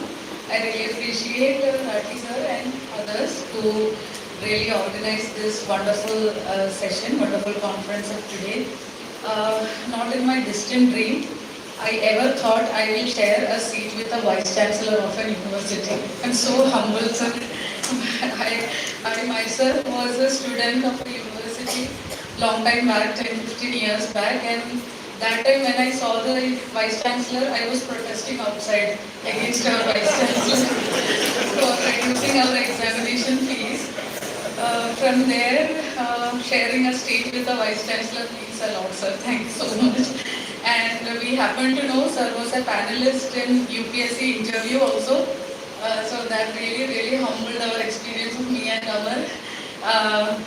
What can we say? Life is a full circle.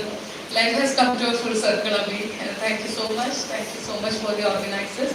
I have always noticed the Rati group of institutions is very progressive, and they are very, they always have great ideas.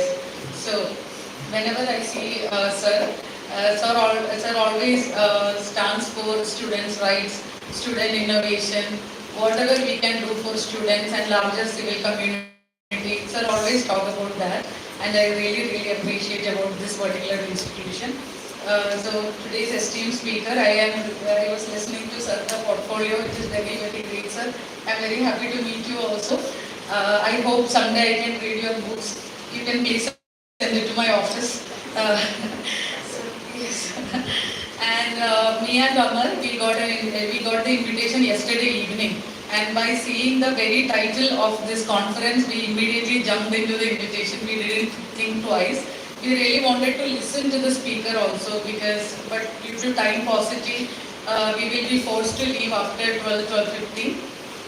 But still, the thought process, the idea behind the conference is very revolutionary. As Amar said and other speakers also noted, we are considered as one of the very backward regions of Maharashtra. We are in Vidarbha, and like naturally people, most of the time they look down upon us. They say that Vidarbha is very drought prone. यहाँ के बच्चे को innovation नहीं है, like they are not studious, they are not good enough. ऐसा थोड़ा सा, there is a public opinion to it. But I never think so, because I am also posted for last 1 year in Amravati. As far as I see, they are the most brightest students and very self-motivated students I have ever come across in my life. Especially I am a sub-divisional officer to both Bhagpuli and Tirsa. I have seen students of Bhagpuli and Tirsa, they are very motivated students.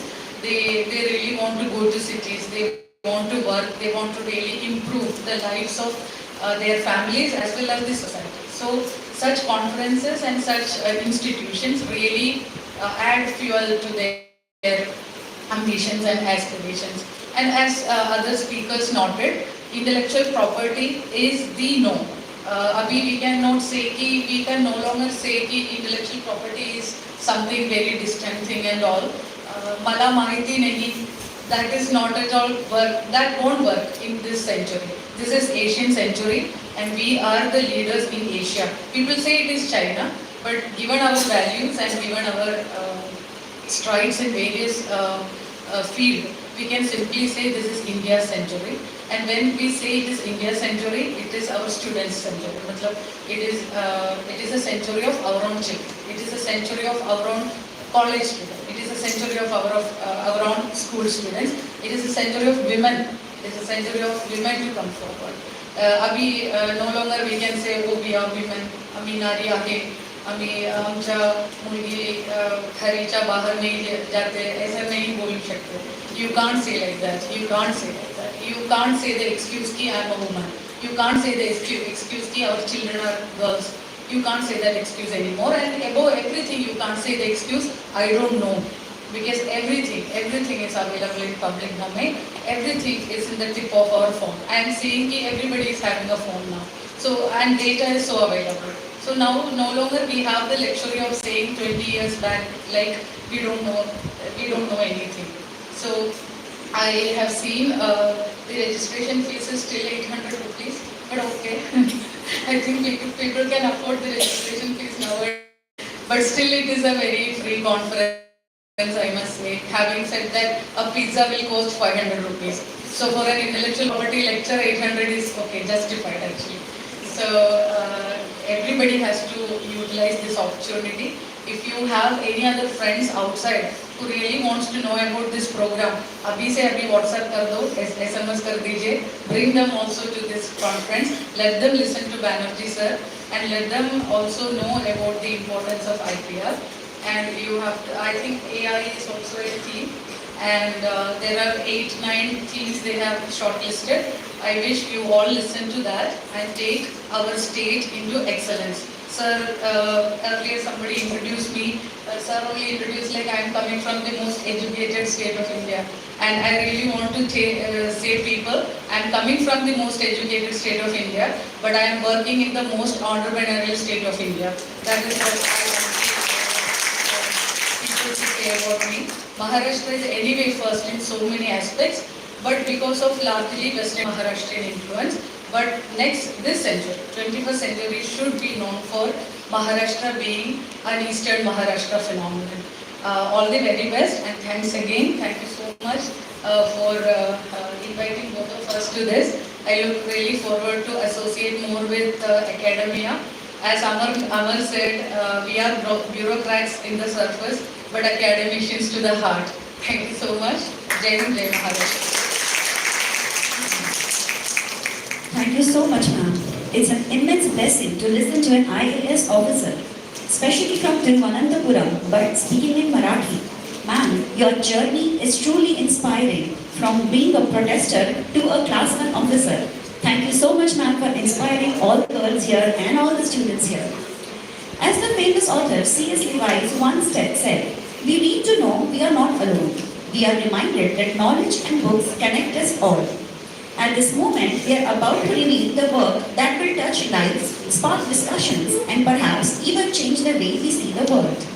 We are about to witness the unveiling of 2 books where the authors of the book, Dr. Sonal Chandak Madam and the co-author, Dr. Vijay Kumarji Bhamriya sir, are here to bring their dream to the life. The authors have poured in their heart and soul into the project, and we are excited to share their incredible journey with you through the unveiling of these 2 books. The first book is being written by Chandak Madam and Bhamriya sir, and the second book is by the Research Center on the topic IKS, which is an edited book. I request the dais to please unveil the book and honor the ceremony.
A big round of applause for the unveiling of this great science. Thank you so much.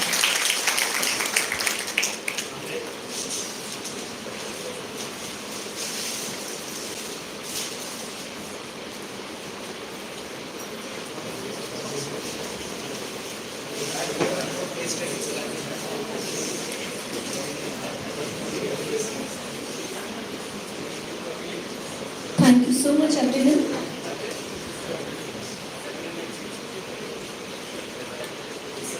This unveiling of the book indeed opens the new gateways of innovation and the world of ideas. It is truly said that the future of creativity is not about humans versus machines, but it is about humans and machines collaborating to reach new heights of creativity. What future holds for us, we don't know, but probably years and years after, when we will look back, probably we would look back on this present moment and we will get thrilled to be a part of and be the witness of this rapid cyber revolution, and we too may, like Wordsworth say, that bliss was it in that dawn to be alive, to be young was very heaven. And sir, this bliss becomes tenfold when we have the keynote speaker like Dr. Prantik Banerjee sir with us. So without any further delay, I would like to invite sir. Sir, Ben Jonson has aptly described Shakespeare, the great English playwright, as the delight, the wonder, the applause of English stage. With due respect, I borrow these words to describe our keynote speaker as the delight, the wonder, the applause of our stage today. So with a big round of applause, let us welcome Honorable Dr. Prantik Banerjee sir to enlighten us with his profound learning and with his deep knowledge. Please sir.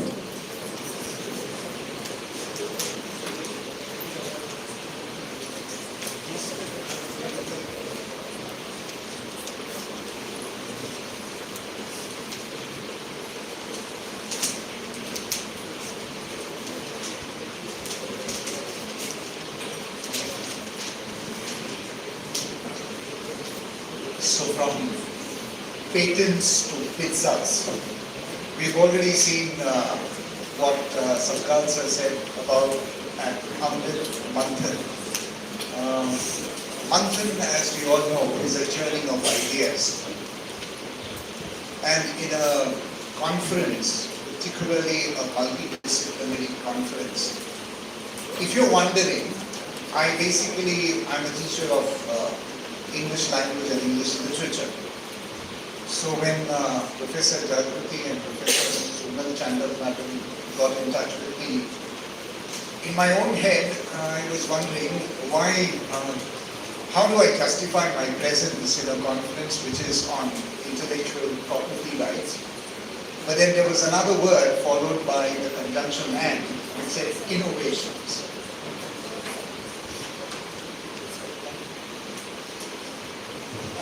So I like that word innovations because I believe that the biggest experimental laboratory of ideas and the biggest incubation centers of the world begin from the classroom. Our students, therefore, even before they enter from the world of campus to the world of corporate or the world of any other workplace, I believe they carry the seeds of ideas. And every student, therefore, has the potential to make an idea grow into one of the perhaps what could possibly give a black swan moment. Ladies and gentlemen, I'm honored and privileged to be before you, especially when an institution such as this is commemorating a milestone in its annals, in its history. To have 75 years in the journey of an institution is not just the number of years, but I suppose also I believe that 75 years is a long history in the dissemination of knowledge and the spread of ideas. And so I congratulate the society members, the honorable chairperson, as well as the principal, the entire staff, and the students whom I'm a little disappointed not to see larger numbers, I must say, But congratulations on achieving such a landmark in the history of your institution. Personally, I teach English in a college which also has a milestone, which also has a legacy and a history. Subculture, we have been privileged and honored to have Subculture as the chief guest in some of our functions. And as he reminded me in the morning that this is the Hislop College, is the oldest institution in central India. And I like to believe that, there are two words that caught my attention when Subculture was speaking. He said all ideas begin with something that is young and lively. And I personally believe that as an institution grows older, well, not really. Because it is my belief that growing up is mandatory, growing old is optional. And therefore, one grows with an institution's growth. Let me justify my presence here. I'm a language teacher, so what the heck am I doing in a conference on intellectual copyright? I'm here because what you just saw was the release of 2 books. Congratulations to the authors. Congratulations, madam. I always tend to believe that classrooms are incubation centers, classrooms release ideas as butterflies. But ideas as butterflies, can an idea released in a classroom like a butterfly have the sting of a bee? Well, Hislop does. And I'm giving you one small example that at the center of any intellectual property right, or at the core of anything that we call innovation. Alright, this is an idea. So, at the core of, I'm used to speaking in college, we have classrooms where there are 100 students. But, so audiences are perfectly all right for me, even if there are, the electricity gods are not with us.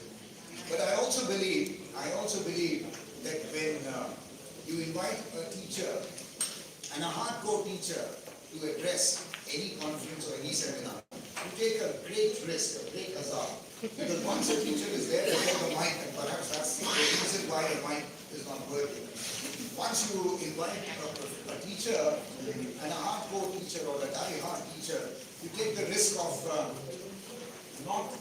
him not leaving the mic for at least 45 minutes, or 48 minutes. So I suppose there is a kind of a conspiracy happening right now.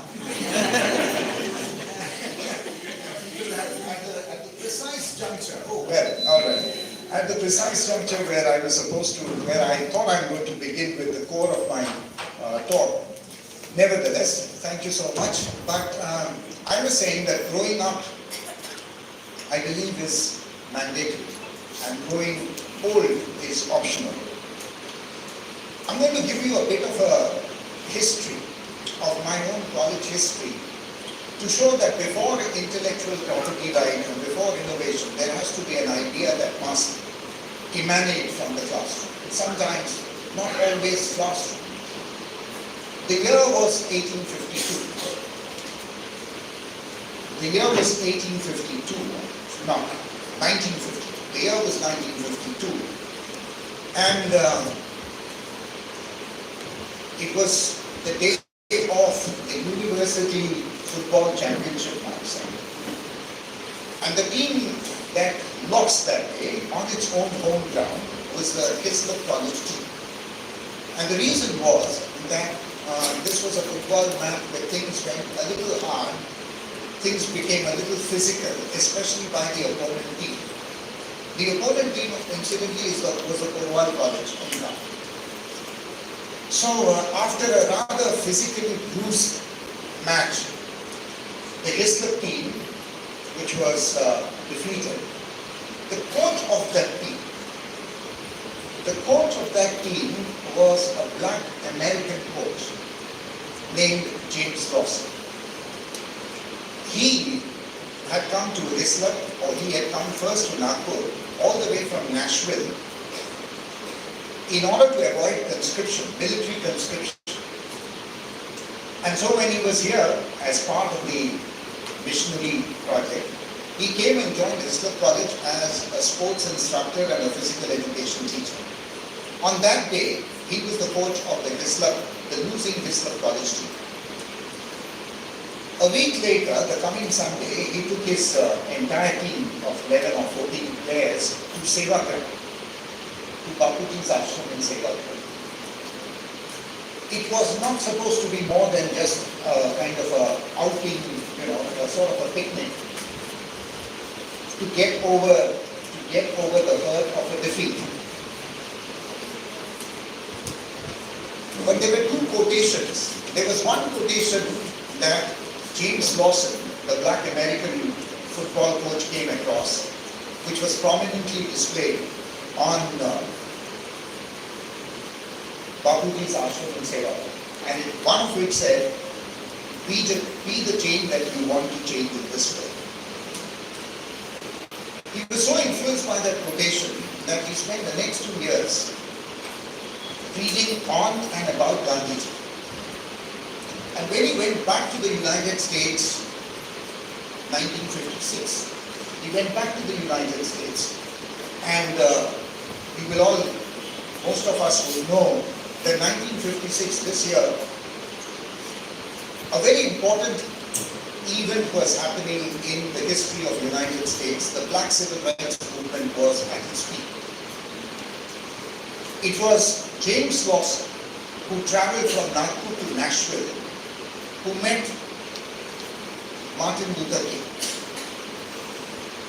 and told Martin Luther King, who was leading the civil rights movement, which was mostly violent in nature. Black American youths were fighting against racist and anti-segregation laws, using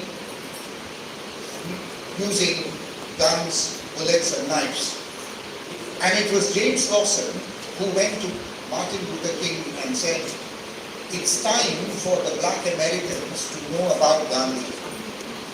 And he introduced to Martin Luther King the two things that he had learned, the two things that influenced him when he was in Gandhiji's ashram, ahimsa and satyagraha. And it was these two ideas, friends, which led to the history of the black civil rights movement to turn from what was essentially a violent revolution into a non-violent revolution. Friends, this is how ideas grow, ideas disseminate, ideas spread, sometimes from a classroom, sometimes from the playing fields of a college such as Islam. And so, when we think about ideas, or when we think of innovation, when we think of intellectual property rights, I say that my presence here is justified by the fact that what we just saw, 2 books being released. I have a small presentation, maybe a couple of slides I would like to show.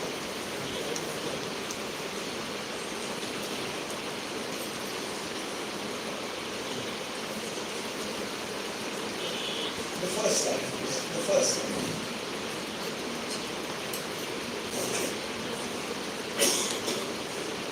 Yeah, that would be nice. I mean, that would be good.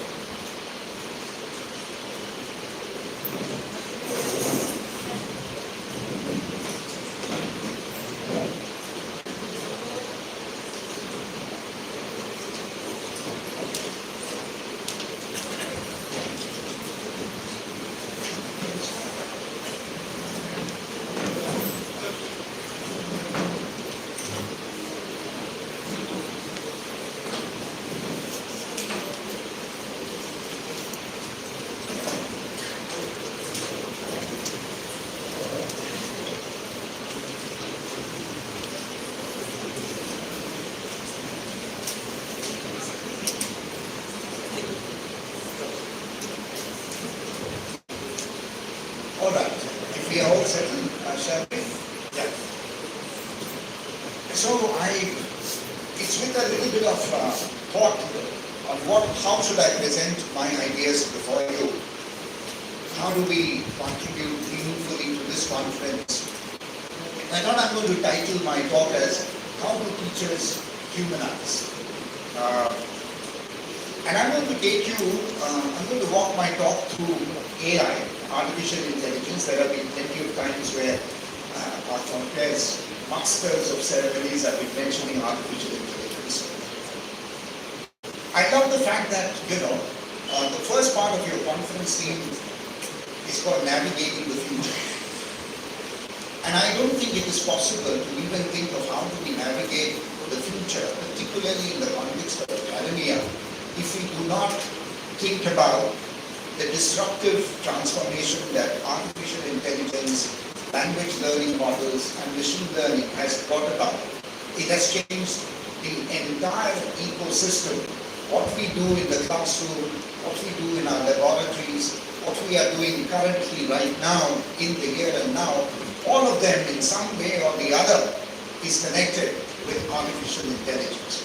So artificial intelligence, I think, has become one of the biggest big black swan moments of this millennium. And its profound multiplier effect, whether it is a student bringing a smartphone into the class or whether we are using some of the AI tools in our presentations, everything begins and ends with the use of artificial intelligence. The question really is that is artificial intelligence, we are talking in a conference which says navigating the future. Is the future, will the teacher of 2050, 2050 be called AI Aristotle? Will our teaching learning spaces migrate from an entire offline, face-to-face, physical spaces to something that becomes cloud, a cloud platform? Will artificial intelligence replace human intelligence?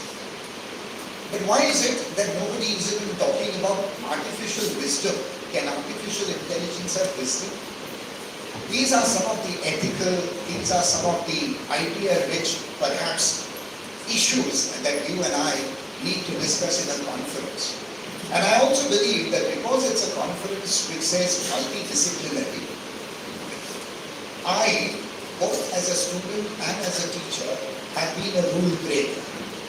And I believe that all paths to innovation, you were talking about how you feel your journey from being sharing a platform with the Vice Chancellor to the gates of your university where you were leading a protest maybe, right?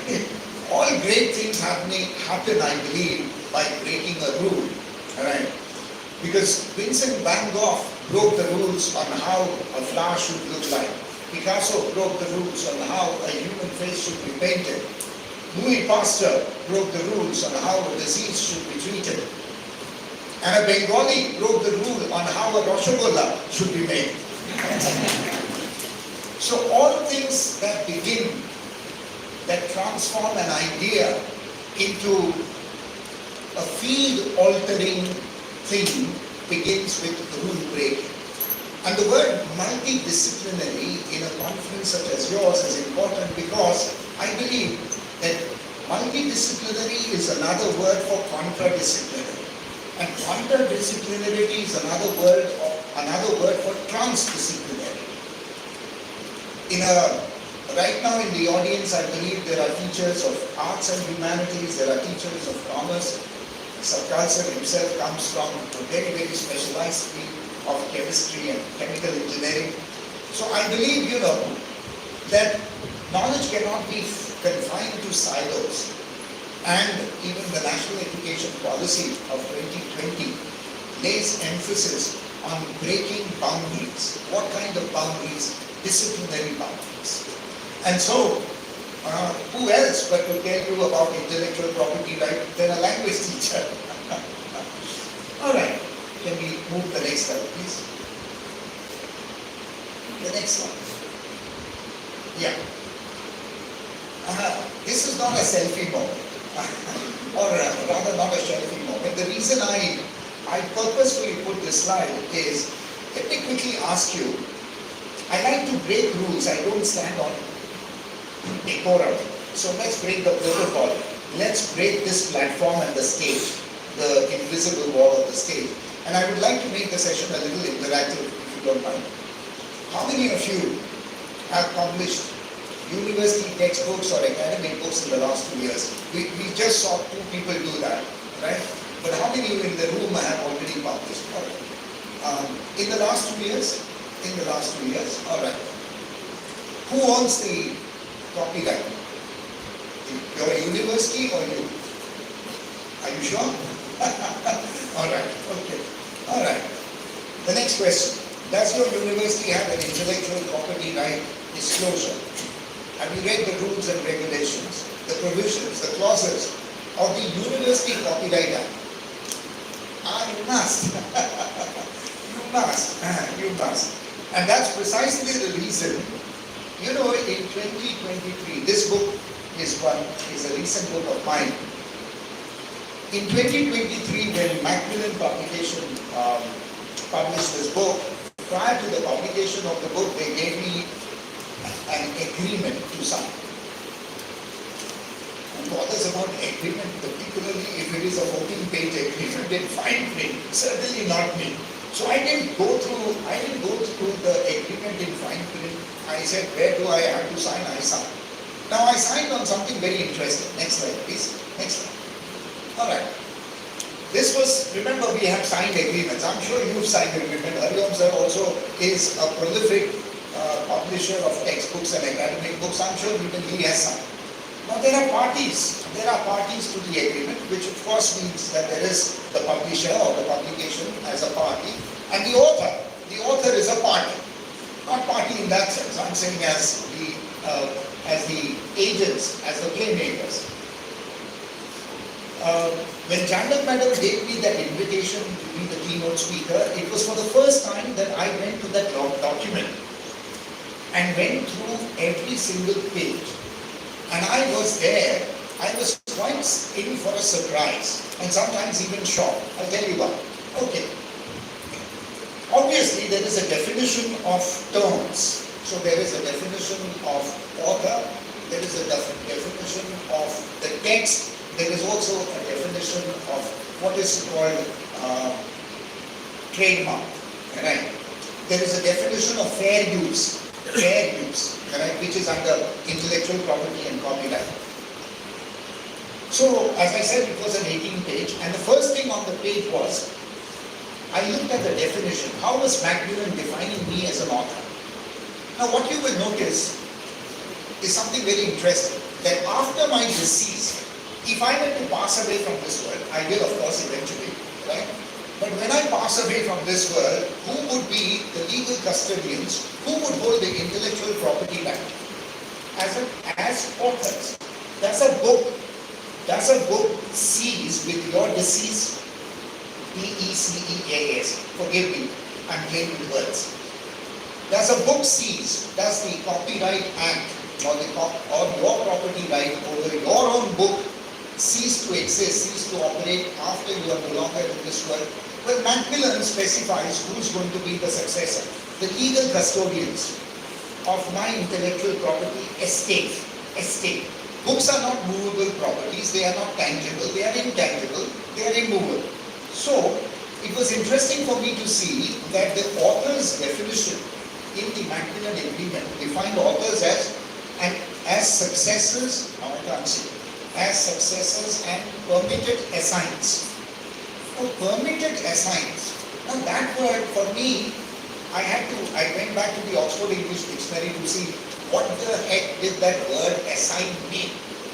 Now assigns also means that even after your death, the author may have died, but those who are their successors, maybe my children or my grandchildren, or even relatives if there are no children, they continue to be under the intellectual property right. Which means that any modifications and any alterations in the book, they are liable to even be penalty or any legal action. Let us say 25 years from now, the same book that is released, somebody went through it and found something that is controversial or something that is not quite according to norms. Well, they can take you, or for that matter, anybody related to your successors or your assigns to court. Ooh, I didn't realize that. What did I sign?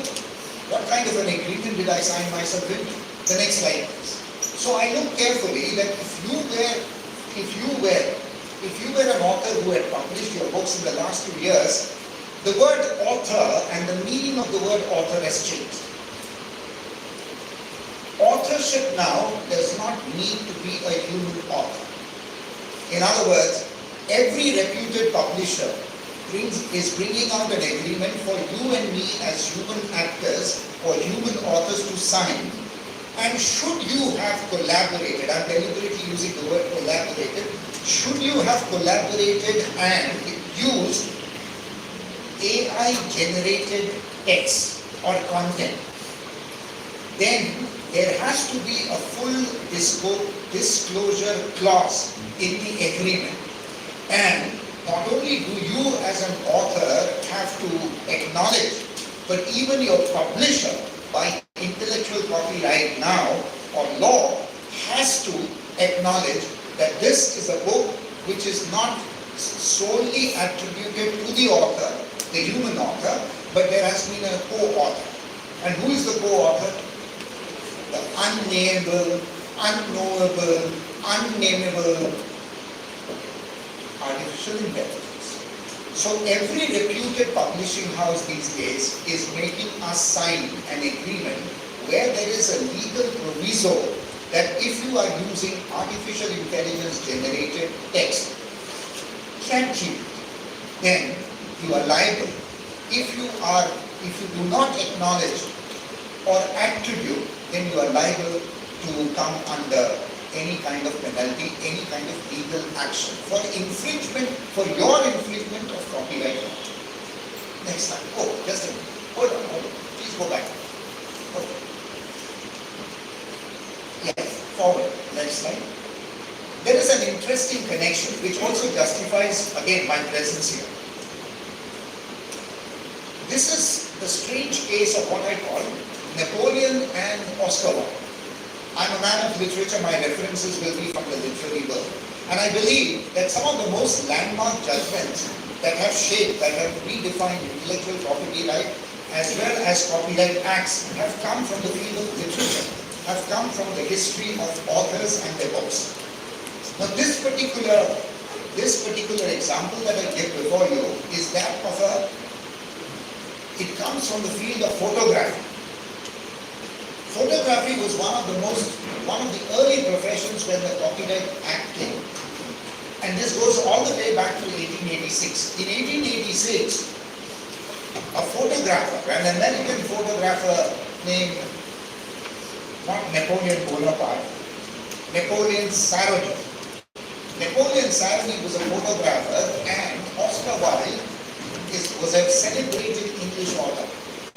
Oscar Wilde was invited in America for a literary tour, and it was during his visit to America.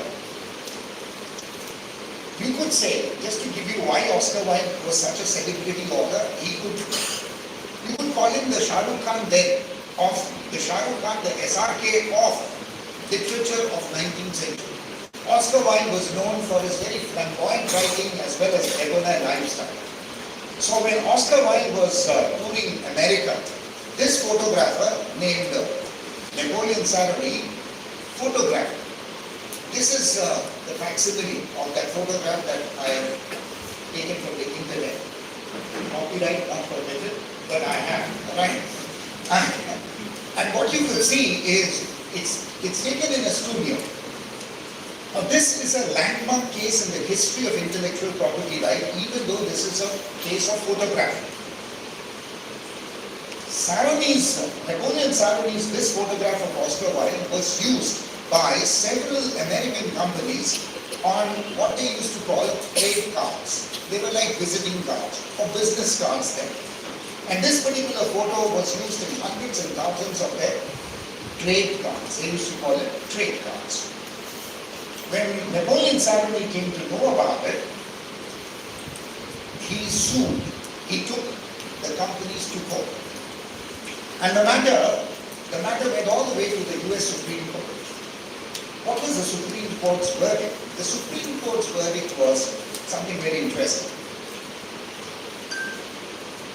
The companies had claimed that this was, after all, a photograph made by a mechanical device, a camera.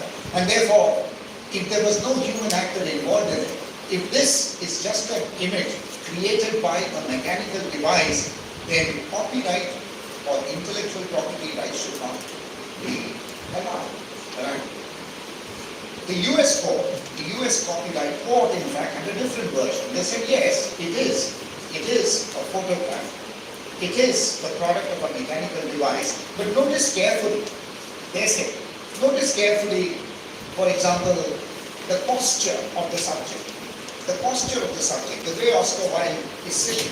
Notice also that there is a setting here, there is a studio setting where it was not the camera, but the cameraman, Napoleon Sarony himself, who had adjusted the light, who had given the sofa that you see, the cushions, making Oscar Wilde strike a pose. In other words, the US Supreme Court claimed that while the photograph indeed was the product of a mechanical device, but it was the cameraman who exercised, Napoleon Sarony, who exercised creative choices and creative judgment to turn this photograph not merely as an image, but an artistic image. Now this landmark judgment of intellectual property right, which happened more than a century before it came into trade and commerce, also, now can you go back to the previous slide? Let us fast forward to 2023. This is again a very famous example of somebody who had created this particular photograph using artificial intelligence. So what you are seeing on the slide is an AI generated image. Stephen Thaler, he applied to the US Copyright Court asking for copyright. Interestingly, in his case, the Copyright Court disallowed. They said, you cannot claim this to be your intellectual property right, because after all, this is created by an artificial intelligence, and an artificial intelligence therefore cannot be credited with anything that is innovative, original, or authentic. Now, this becomes interesting. Two judgments, separated by more than 200 years, had two different verdicts. The 1886 verdict was in favor of the photographer, who claimed that he had created, not produced, he had created that photograph by exercising artistic choices. And then somebody, again an artist named Stephen Thaler, who said that I used artificial intelligence, AI tools, but after all, this is an image that I chose after going through 680 prompts. In other words, his sample survey, he said in a true researcher fashion, that my sample size was more than 600 prompts, and from those 600 prompts, it was AI which generated more than 3,000 images, out of which I chose this one. Of course, he also said I photoshopped using what, again, tools that we would call, well, we use filters, don't we? Especially when we are using selfie. Asta is there, who was my student in Islam, and I would often see her using filters to take her selfie. Right. So we are already using AI tools which are there, loaded in the software of our smartphone. So all that Stephen Thaler argued to get copyright permission from the court was that we are all using artificial intelligence choices, so why not give me copyright? The court refused. The court refused. Two judgments. So what do we make of you and me as authors who just release a book? Next slide, please. Next. The word intellectual and property, they are not contradictory. Because Right now, if you think of intellectual property law and copyright as human, anything that is created by human, and anything, for example, in academia, that is created by, anything that is created by an author, a human as an author, comes under the purview of intellectual property law. But then my question to you is that if artificial intelligence is transforming, isn't artificial intelligence completely transforming the very notion of who is an author?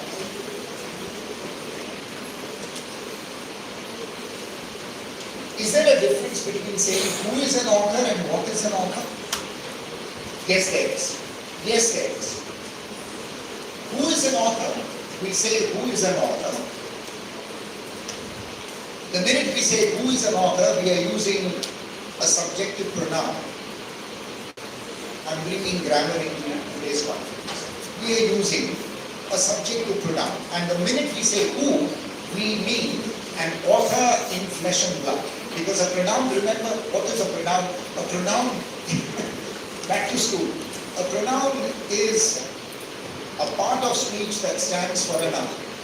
A noun is what? Name of a place, person, animal, object. So we think of author as an embodied entity. Embodied, you and I are embodied. But what is an author? Well, artificial intelligence and ChatGPT, the generative AI that many of us use, are changing the very idea of not who is an author, but what is an author. And the difference is very crucial for us to understand this, to navigate the future of academics. The difference is that when you say, I am the author of this book, we are talking about a writer, not just a writer, we are talking about a man or a woman in flesh and blood, somebody who precedes the writing of the book, somebody who also not only writes the first line of the book, but also puts a full stop to the book. In other words, somebody, an author as a WHO, is somebody who is the originator of an intellectual property, as the book as an intellectual property, and somebody who also closes, who end stops a book as intellectual property.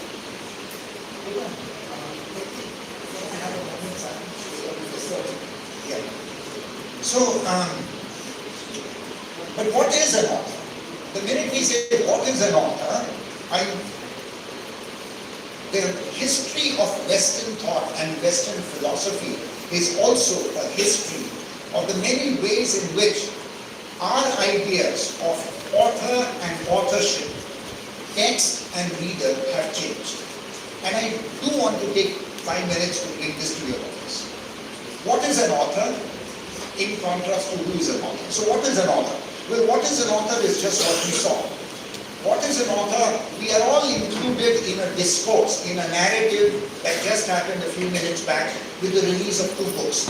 The 2 people who have their names printed on the book are not what are authors. No.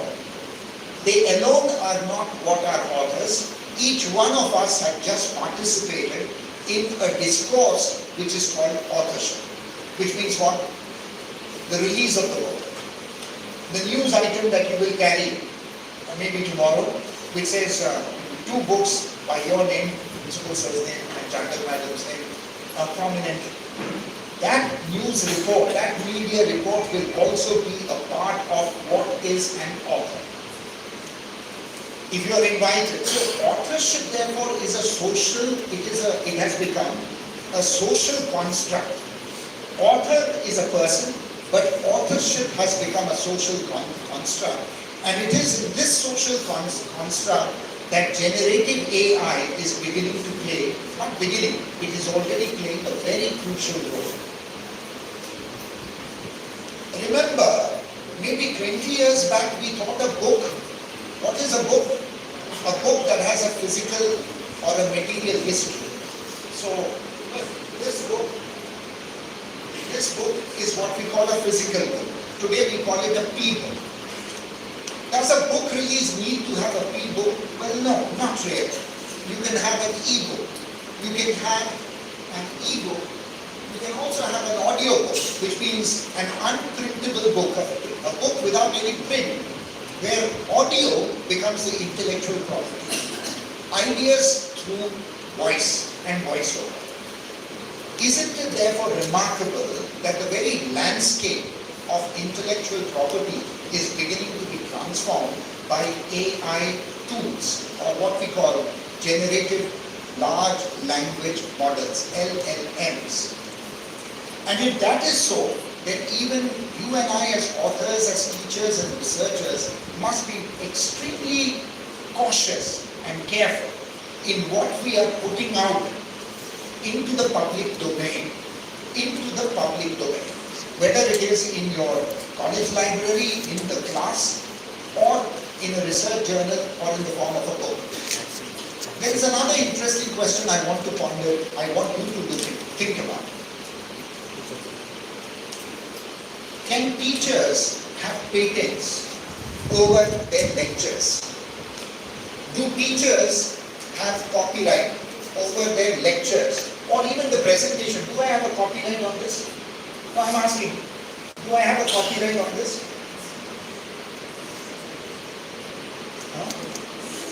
I should have, but do I? I cannot, because many of the things that I have done are actually not permissible. With disclaimers. That's where the word joint authorship or author comes into play. But I'm saying that another 60 years back, an American physicist who won the Nobel Prize named Richard Feynman. I'm sure some of you who are from science would have heard. There is a classic book that he wrote in 1968 called Surely You Must Be Joking, Mr. Feynman. What is the book about? Well, the book is about his lectures as ideas. Richard Feynman was a professor of physics, for which he won the Nobel Prize in the same year. So the people at UCLA, Caltech, that we call Caltech University, approached Richard Feynman and said, we would like you to introduce your field-altering ideas to the undergraduate students of our university. Well, that was an excellent thought. It was an excellent thought. Why? To catch young students, young minds with the best ideas, with the best innovative ideas in that particular field. Feynman agreed. Feynman said, fine. So what he turned was his own award-winning thesis into, he broke it down into a series of 15 lectures. 15 lectures. 15 lectures which he delivered not only in Caltech, but at Stanford, at Harvard, and all the Ivy League colleges and universities. 20 years later, after Feynman had passed away, those lectures, by the way, some of the students who heard his lectures took copious notes, word by word, they had transcribed his lectures. And they published a book called The Feynman Lectures. Now the Feynman Lectures, this book called The Feynman Lectures became an international bestseller. It also was recommended in the top universities as a reference book. Until family members, surviving family members of Richard Feynman, the illustrated Nobel Prize winner and professor, heard about it. They said, my goodness, we never knew that the deceased Feynman's ideas were circulating the world over in the form of a book whose copyright and whose intellectual property rights should belong to us. All the dollars should have come to us. So they took the Richard Feynman estate, mostly controlled by his family members, took the publishers, a very reputed publisher, Princeton, to court. That's why I said 25 years from now, if you no longer are in this world, what happens to the book? Who controls the intellectual property? Who holds the copyright? And will your royalty? How much royalty do you get, madam? know what? I've just signed another book deal with Macmillan. Well, I'm actually under a confidentiality. But never mind. You know what?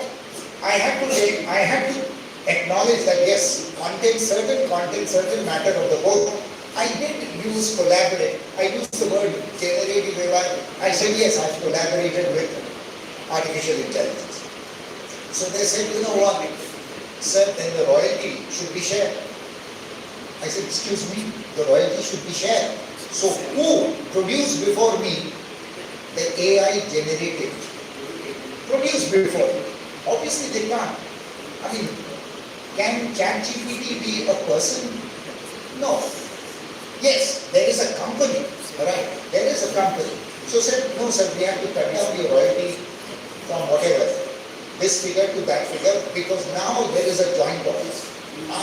The rules of the game are changing, friends. Next.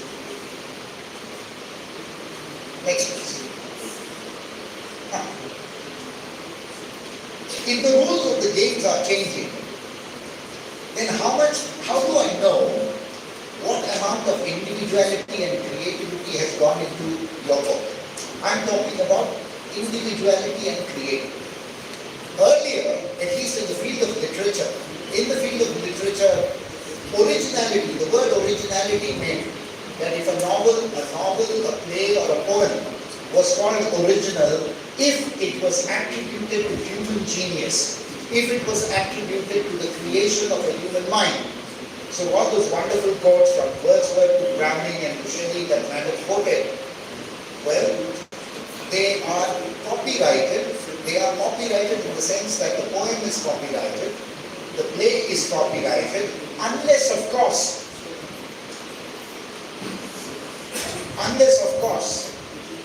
what you just quoted belonged to a person who went back before 90 years. Because the validity of a Copyright Act right now, if you are an author, is 90 years. 90 years, beyond 90 years, well, everything written by an author comes into the public domain and becomes open to access for all. So Shakespeare today, if somebody, next slide, please. Okay, just a minute.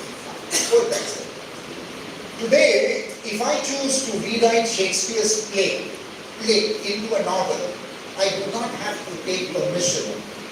I do not have to take permission from either a UK or a US estate holding of Shakespeare.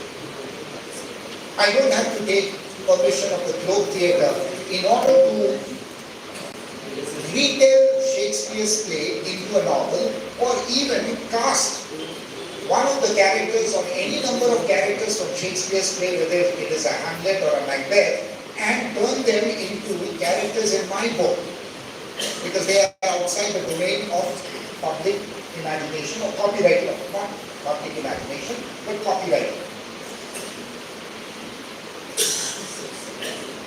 If you have already written a book, put the book to ChatGPT and see what happens. Because what you see on the slide, just for an experiment, as a thought experiment, I gave a prompt to ChatGPT. Please give me a review in 500 words of the Macmillan book written by Kranti Banerjee. And this is only, I am reproducing only part of it. Now, it was in 500 words, so it gave me something which put me in a very confused state of mind. First, there was an element of surprise. Oh my God, ChatGPT already has my book as in its data set. And so the algorithm is already working. So who knows if this can be called intellectual theft? Did ChatGPT take my permission? Certainly not. But is it in the public domain? Yes, it already is, and therefore they've given me a review. So the question is, it becomes a rather a complicated issue.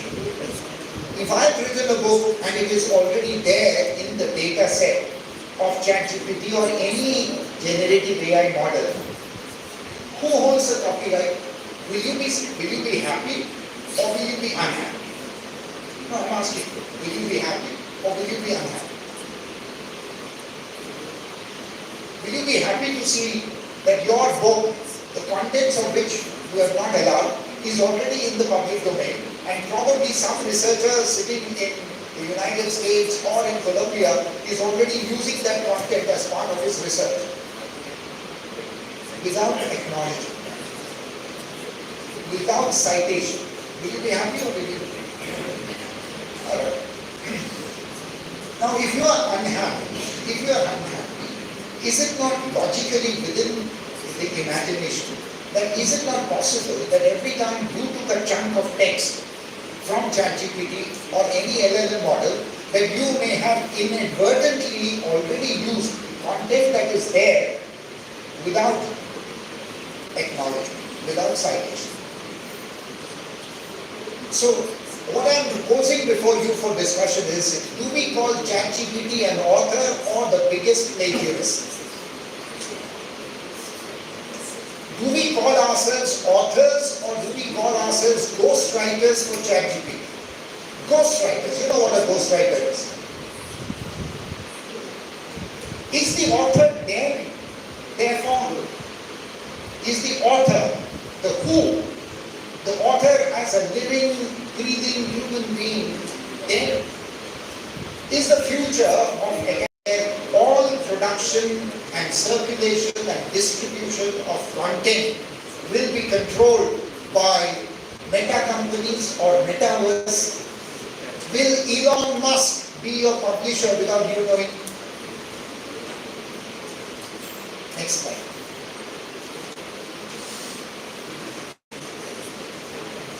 I'm sure some of you would have read Yuval Harari's, at least one of his books. Yuval Harari is, he talks about navigating the future. 21 lessons for the 21st century. Whose future? Well, not yours and mine, but our youth, the generation that is the millennials, not their generation. And what does he say? He says, organisms, you and I, living, breathing people, have already become algorithms. We've already become algorithms because everything that we do in our waking hours, right from the moment you wake up, what's the first thing that you do? You check your WhatsApp. You check your messages, isn't it? Or maybe if you have a Facebook, if you are on FB and you want to know kitne और likes मिले हैं और kitne और followers मिले हैं, alright? Then you want to know, alright? So what do? Right from the first hour of your morning day, you begin by using artificial generative. Your landscape and my landscape is already cyberspace. We may still walk into our class. We may still carry duster and chalks, or maybe even a white pen or a white marker. But you know what? For our students who are walking into the class, the world has become wireless. The world has moved beyond chalk and talk. And so it is quite possible that in 2050, even as perhaps you will be celebrating the 100th anniversary, you might be doing it on a virtual platform, sir. Right? So, today, allow me 5 more minutes. Yeah. Today, Satpal sir, I hope I'm not testing your patience. I'm enjoying you. Right, thank you so much. Thank you for being so patient. So today when we talk about our daily lives, I said right from our morning hour, Amazon is already deciding what you and I buy. Netflix is deciding what you and I watch.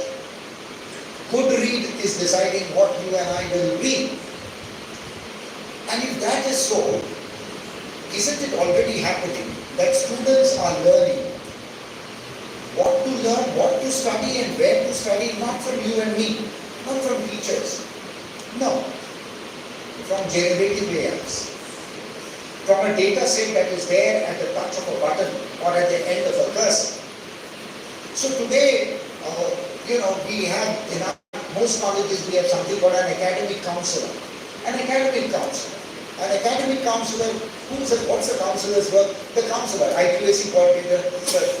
An academic counselor, is somebody who chooses or helps a student to choose career paths. Today there is no need for a cell called academic counseling cell, simply because the cell has gone cellular. Right? So, what is there for the future that you and I are talking in a conference called Navigating the Future? Is it frightening? Is it intimidating? All I can say is it is confusing and it is impossible to predict what the future will be. Because even as you and I sit and discuss on IPRs and copyright laws, the world outside is changing. The laws are changing, the rights are. And who's changing by it? Who's changing? Well, while knowledge, we all are now workers in what we call a knowledge economy. That's fine. That's great. Education from the start of the pandemic has completely migrated the entire academic ecosystem more and more from offline modes to online modes, which is great. Education also, as NEP lays trust on, has become more and more accessible, equitable. But I'm more worried about quality. The last part, excellence. We talk about excellence. Are we moving towards excellence, and what would really be the role of artificial intelligence or the generative LLMs in giving to our students the kind of learning that we want? Can learning only be high-tech? Should learning only be high-tech?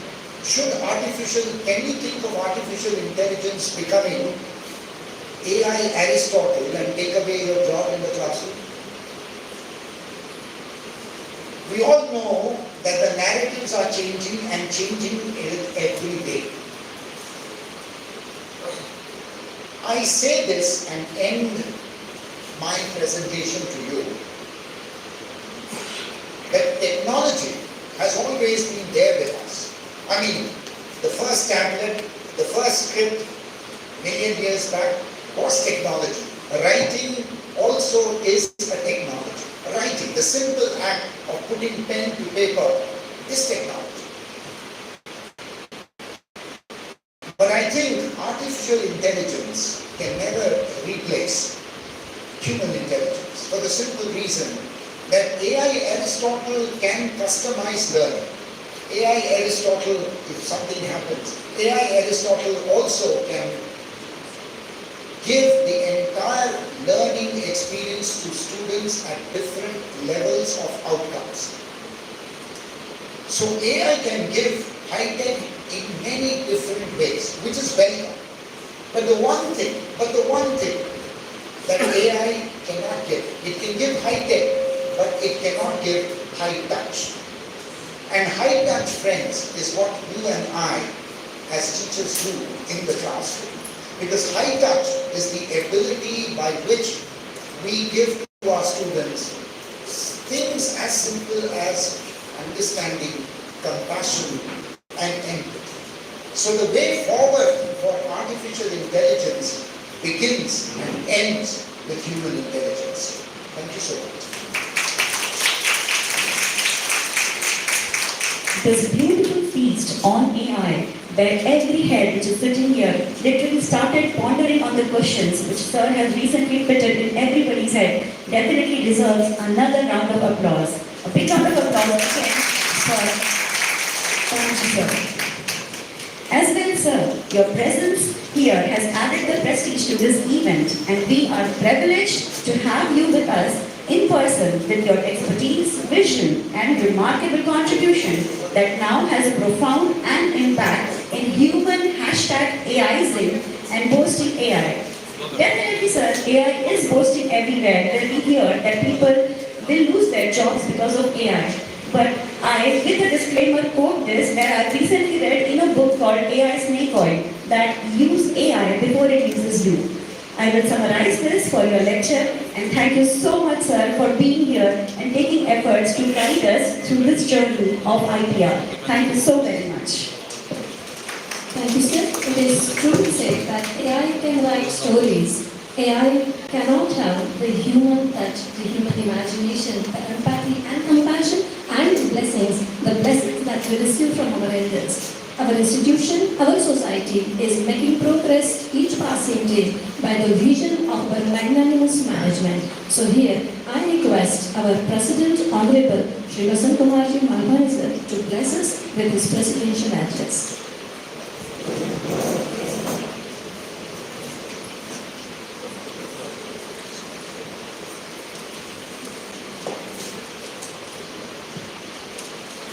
विद्यार्थी माता देवी सरस्वती,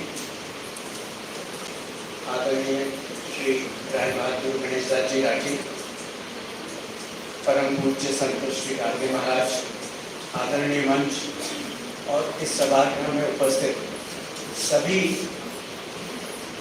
आज इस सभागृह में और कार्यक्रम में उपस्थित सभी से मेरा सादर जय श्री कृष्ण। जय Shri Krishna.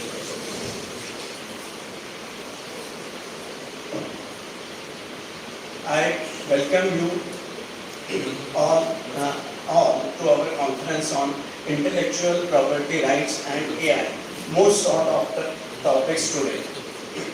Today we have gathered here to discuss latest development in the above fields. We are so lucky to have excellent speakers like Shri Sarkar sir, who in his excellent speech covered and explained all the points in a very simple way.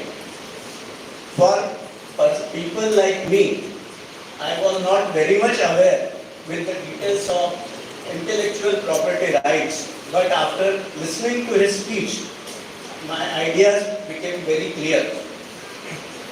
Sir, we are very thankful to you to have such a marvelous personality as an inaugurator.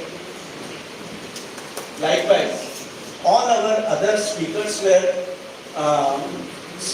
in their speech, they spoke very well, and Sri Banerjee sir has also explained in details about IPR and AI, both.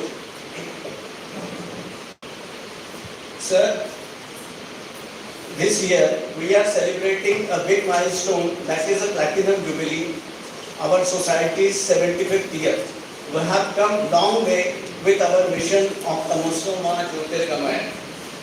Our college has consistently ranked among the top institutions in the region with a strong track record of academic achievements. Our students have excelled in various fields, from sports, cultural to academics. Just to inform you, people gathered here from outside, every year there are more than 100 merits from our college, which is a huge number of students coming in merit list. Likewise, there are about 100 color holders from our college. Not only color holders, they represent state, they represent national, they even represent international level. It's a great achievement.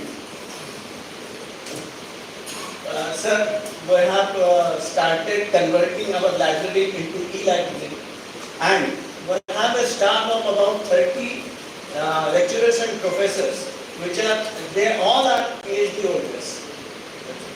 And I thank you.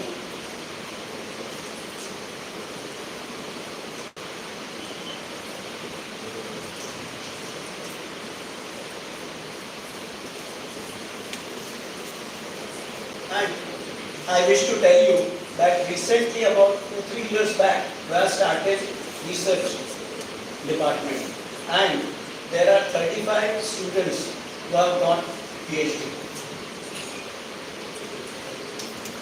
As I look back and reflect on the academic excellence of our college and society, I feel very proud to mention that for decades we have been committed to providing high quality education and fostering a culture of innovation and entrepreneurship.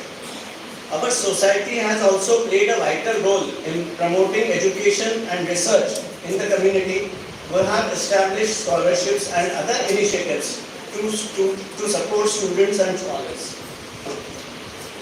as we discuss intellectual property rights today, we recognize the critical role they play in promoting innovation, creativity, and economic growth.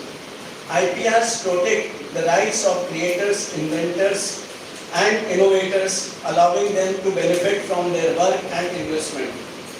In today's knowledge-based economy, IPR are more important than ever.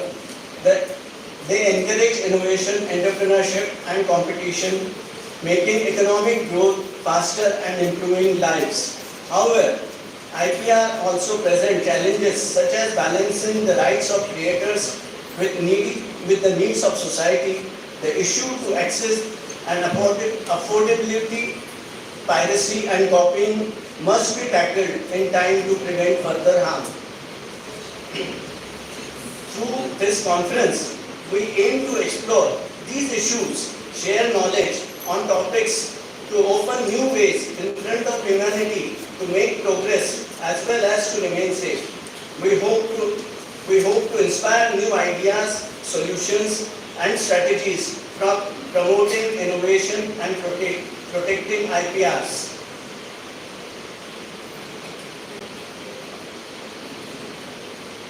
Likewise, the artificial intelligence refers to the capabilities of computational system to perform tasks typically associated with human intelligence such as learning, reasoning, problem solving, perception, and decision making. Today, I am really pleased to welcome such renowned personalities as our guest speakers and guides. Thank you all for being here today. Your participation is valuable, and we look forward to the discussions and debates ahead. Let's work together to shape brighter future of the society. At the same time, I am very proud of my college, my principal, and the team, which is working so hard in hosting this intellectual conference on such valuable subjects successfully. I congratulate them all for their work and wish all the best. As we say, well begun is half done. So I think our inauguration session was the best because of the speakers, and rest of the portion will also benefit you. Thank you all. Have a nice and fruitful day. Thank you so much, sir. Yes, you have truly said that we have won half the battle. Thank you again for your exceptional leadership and guidance throughout the ceremony. A leader sees greatness in other people. Sir, your ability to recognize and nurture the talents within our fraternity has truly elevated this event. You have always motivated us with your dedication and vision to dream more, learn more, and do more. Thank you once again for your invaluable contribution to this ceremony and the institution always. Now is the time to log off. But before we execute the system halt command and before this cyber curtain is drawn to a close, I invite my colleague, the organizing secretary of this conference, Dr. Sanjay Reddy, to propose the vote of thanks, and we sign out till the next reboot. Thank you, and over to you.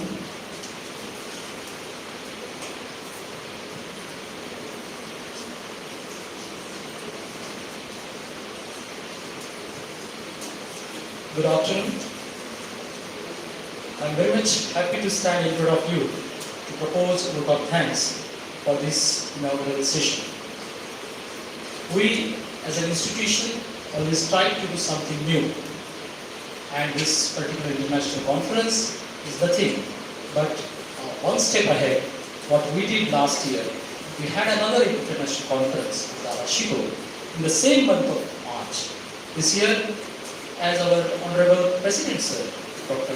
Shri Vasant Kumarji Malpani Sir, he started celebration of our 75 years of Ganeshdas Rathi Chhatralaya Samiti's inception. In this very hall, he has guided us 1 month ago, and at the very place we just coined the idea for this international conference. So I am here to propose my vote of thanks for such a people, those who have very much cardinal bone of our making of this institution are very strong, like a rock of Gibraltar for us and for the student fraternity of our region. I am here to propose my vote of thanks to Sri Vasant Kumarji Malpani sir for his innovative ideas, his supportive nature. He always likes to support us, not for this conference, but all the things which we do. So I express from the bottom of my heart, thank you sir for being the chairperson of today's inaugural session. Among us, we have Dr. V.S. Sarkar sir, Vice Chancellor and inaugurator of today's international conference. His charming personality, the way he smiles, the way he creates the vibrance of his presence, we are very much delighted to meet him. As we met him in the last celebration of 50 years of our patron society's inception, we would like to meet him in Senatial also. So we wish him good life, sir. Your smile always gives us something. Yes, sir. Thank you. Yes, yes. So we are just waiting for that moment to come. Thank you very much, sir, for your perfect analysis of how many patents are there, what is exactly going on in the region, in India, and abroad also. Thank you very much, sir, for being inaugurator of today's international conference. Words are less in my stock when it comes to the fraternity of my type, that is English. I am just a tiny player in this one. The moment I heard Kartik Banerjee sir's name, I do remember that I met him once there in Moshi conference, and where he refused to speak in an inaugural session just because the audience was mixed. He said that I don't want to speak. I'm thankful to him today that he's speaking here in front of us, where we have this is what I had in my mind, sir. So I'm just pouring it here. It's an international conference where sir has really given his inputs. He was our number one choice, not to mention, but he was our number one choice because of his pedantic pondering, his expert opinions are matters a lot. Astha Changani, who is our colleague, is working his supervision. That is also another link we had. But most importantly, because of sir's stature, we called him for this particular session as a keynote speaker. Thank you very much, sir, for your valuable time and inputs. And we hope next time we will meet for English conference also in this college. We would like to invite you for that one also. I will be filling in my duties if I can't extend my vote of thanks to Dr. Kesharbai Lahoti sir. He is Secretary of the Management Party Chapter Committee. He is an excellent doctor of his own talent. His valuable times he spared with us. For that one, I would like to extend my vote of thanks to him. At the short notice, two brightening stars were there among us. Two IAS, one from Kerala, another from Maharashtra itself. I would like to express my vote of thanks to them also, Madam Manu and Shri Amar Raut sir, for their valuable time, and they gave their own inputs. I will be filling in my duties if I can't extend my vote of thanks to our leader, Dr. Principal E.L. Mahavidyalaya sir. He always remains there with his own ideas. He always says that, "Aap karo, main aapke saath."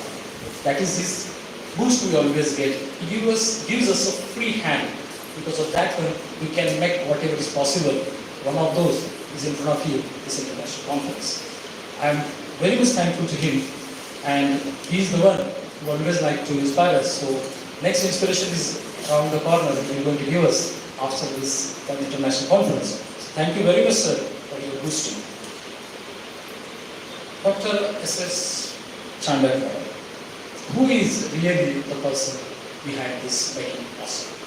He is the one, she is the one who gave everything to us, guiding at every time what should be done, what should not be done, what should be done at the 11th hour also. So she is the really backbone, again, supportive for us. So without her, And if I go to say her name more, she will go to say it is teamwork. That is how she likes to behave with us. That whenever credits has to be given to her, she likes to tell us, you are also the part of it. But it is her inputs, it is her talent that given the birth to this particular international conference. I would like to express my vote of thanks to her. I am telling my duties if I can't mention the people those who are really behind making possible, all the stakeholders of college, teaching and non-teaching staff, the two masters of today's ceremony, Dr. Jagrati Vyas ma'am and Dr. Rachna Rathi ma'am. They made it a wonderful beginning of it, though we started an hour later, but they coped to put it with properly, and whatever is in front of you is now, you can understand their efforts are behind it. All the people, those who are knowingly or unknowingly contributed their lot, we like to express our gratitude towards them. All the entire management who is present here, I would like to express them also, my gratitude towards them also. And with the permission of the chair, I would like to declare that this inauguration session is over. And I would like to request all the dignitaries, please stay here. We will have first session immediately after this inauguration session is over. Thank you very much. Lunch will be after the first sessions.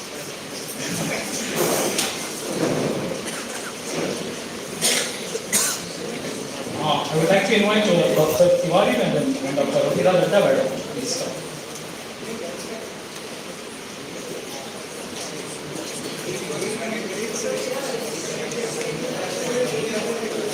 I would like to invite Dr. Rai sir, Dr. Rathore sir,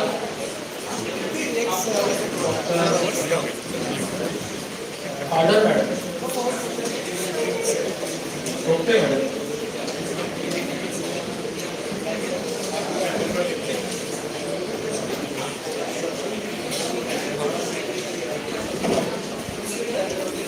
I would like to invite Dr. Tiwari madam and Dr. Arpita madam.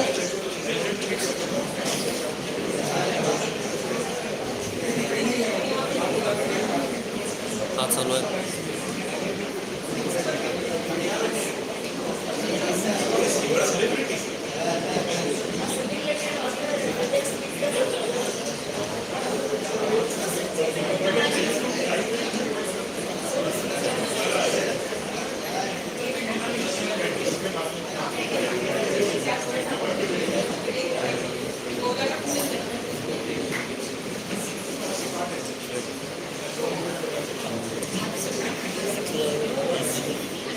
Cable पुरत नाही का petrol एवढंच cable आहे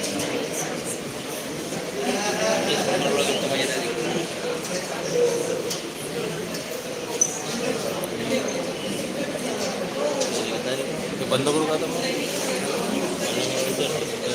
गरम पाऊस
morning, everyone. Good morning, esteemed guests, distinguished speakers, and valued participants. It is my honor to welcome you all to the first.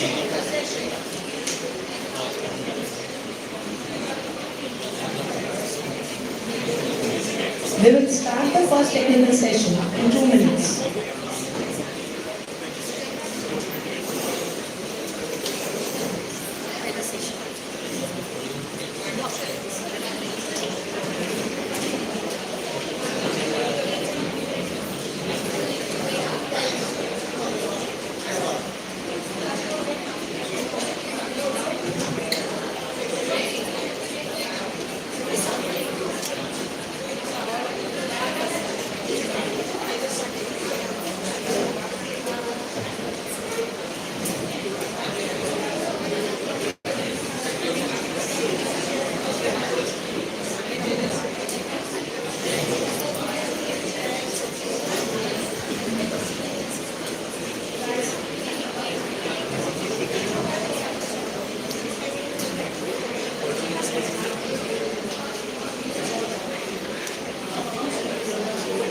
I request Dr.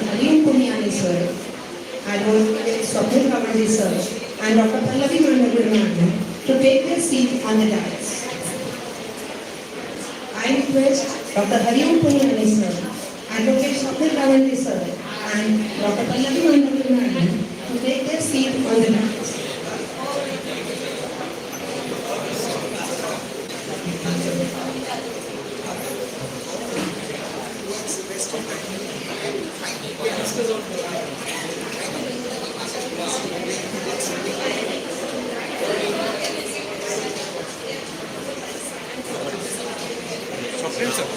Yes, I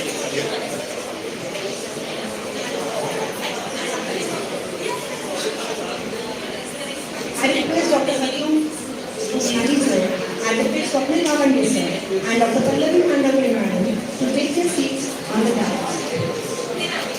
Good morning, esteemed guests, distinguished speakers, and valued participants. It is my honor to welcome you to the first technical session of the International Conference on IPR and Research, Navigating the Future, Global Perspectives on Intellectual Property Rights and Innovations. As we all know, IPR plays a crucial role in fostering innovation, protecting creative work, and driving economic growth. Today, we have a distinguished panel of experts who will share their insights, research, and perspectives on this ever-evolving field. Now I request Dr. Gayatri Tiwari ma'am to introduce our esteemed panel for first session.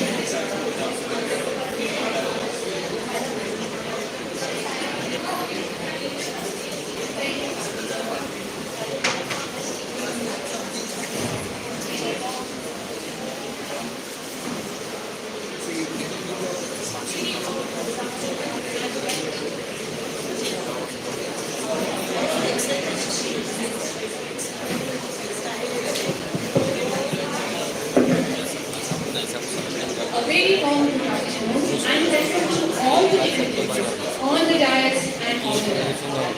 It is my proud privilege to introduce the personalities present for this technical session. The chairman of this session is Dr. Hariom Punyani. Dr. Hariom Punyani is a famous academician renowned for his profound expertise in commerce, research and motivation.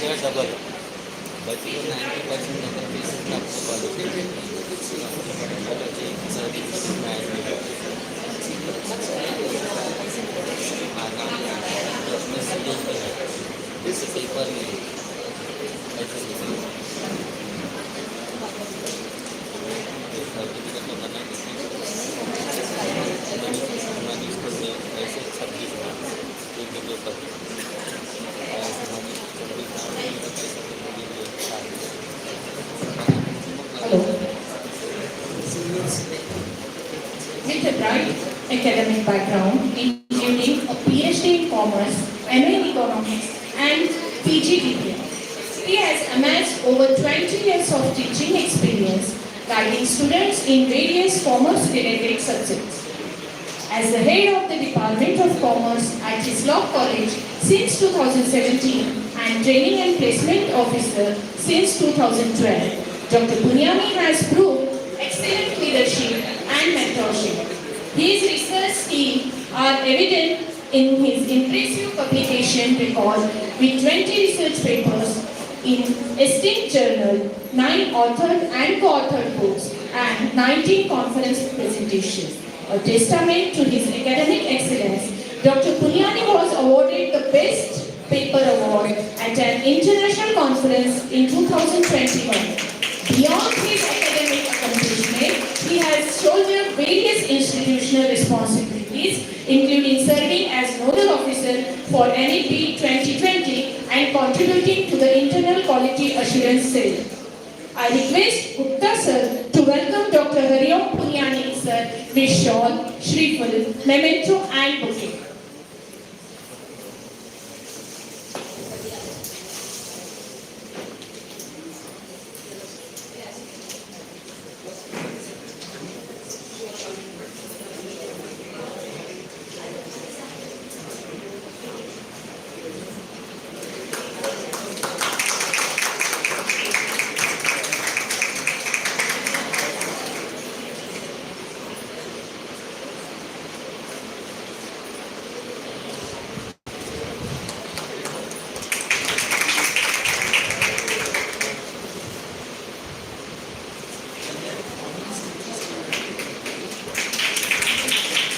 Thank you, sir. Our keynote speaker for this session is also well-known personality, Advocate Swapnil Kawande, sir. Advocate Swapnil Kawande is a leading expert in intellectual property rights with over 15 years of experience.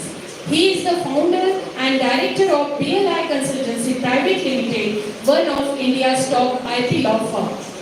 As a registered patent and trademark attorney, Swapnil Kawande sir has filed and processed over 3,000 patent applications. He is also certified quality management expert. Before starting his firm, Swapnil Kawande sir worked as a professor and director of technology incubation at IBSS Engineering College. He has also worked with the Japanese Patent Office and is a member of Academic Board of VIT, Pune. Currently, Swapnil Kawande sir works with over 200 educational institutions and companies worldwide, helping them with patent-related issues. He also conducts workshops and training sessions for various organizations, including the Indian Patent Office. Swapnil Kawande sir's areas of expertise include patent and intellectual property law, patent filing and processing, technology validation and commercialization, intellectual property protection and management. I request Vatane Madam to welcome Advocate Swapnil Kawande sir with shawl, shriffle and memento and bouquet.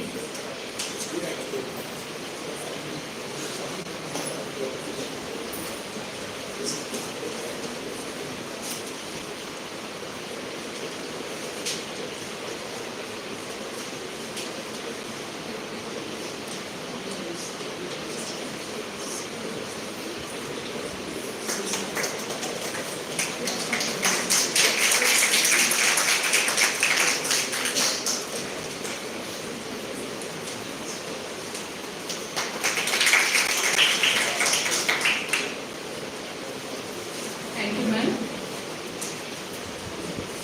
The rapporteur for this session is Dr. Pallavi Mandavade, ma'am. Dr. Pallavi Mandavade is highly experienced educator and industry consultant with 26 years of teaching experience. She is currently working as the director of Sushila Suryavanshi Management Institute of Technology Advancement in Amravati. Dr. Mandavade madam has held various leadership positions and has expertise in human resource and business development.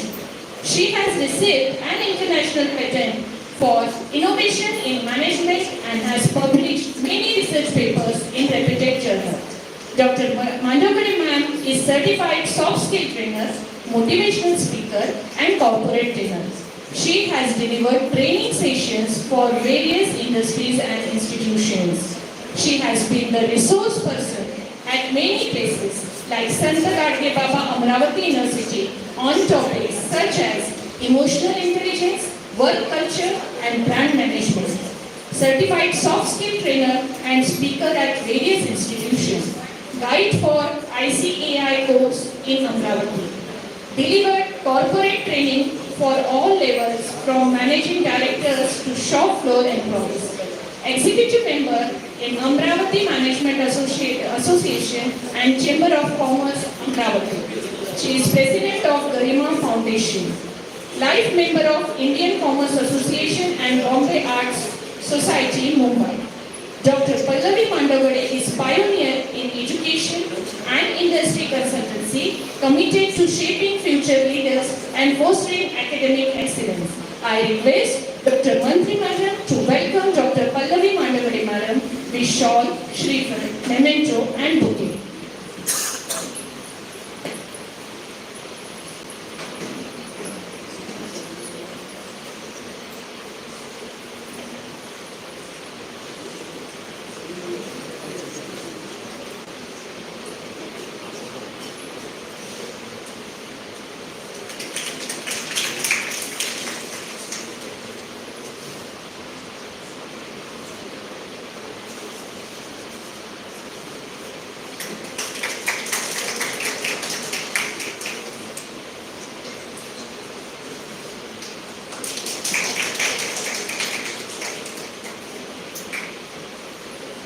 Thank you, ma'am. Thank you, ma'am. No competition is complete without a fair and knowledgeable panel of judges. Today, we are honored to have some of the best in the field with us. Let's give a big round of applause to our respected judges. I request Jaya Sabaikul ma'am to welcome Dr. Rai sir.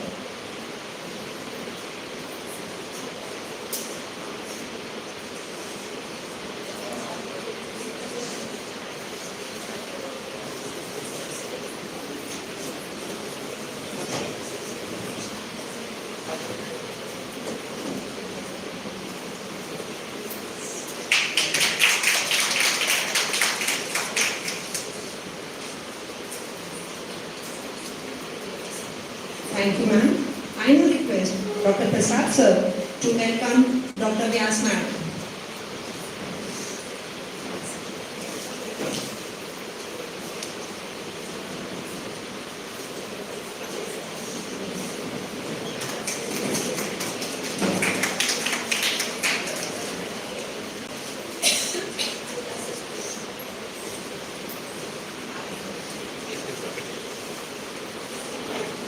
Thank you, sir.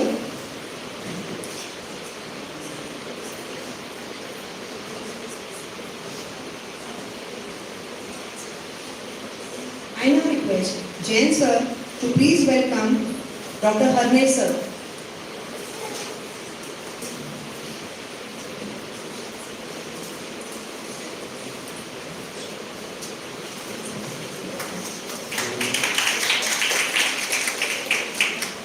Moving ahead, to set the tone for the session, we are delighted to invite our keynote speaker, Advocate Swapnil Gawande sir, who has made remarkable contributions in the field.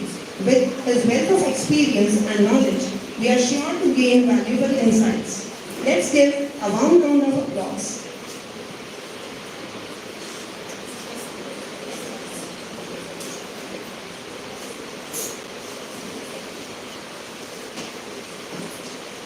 Very good afternoon, everyone. The session on the topic on which I will be discussing today, it's on global perspective of intellectual property rights and innovation.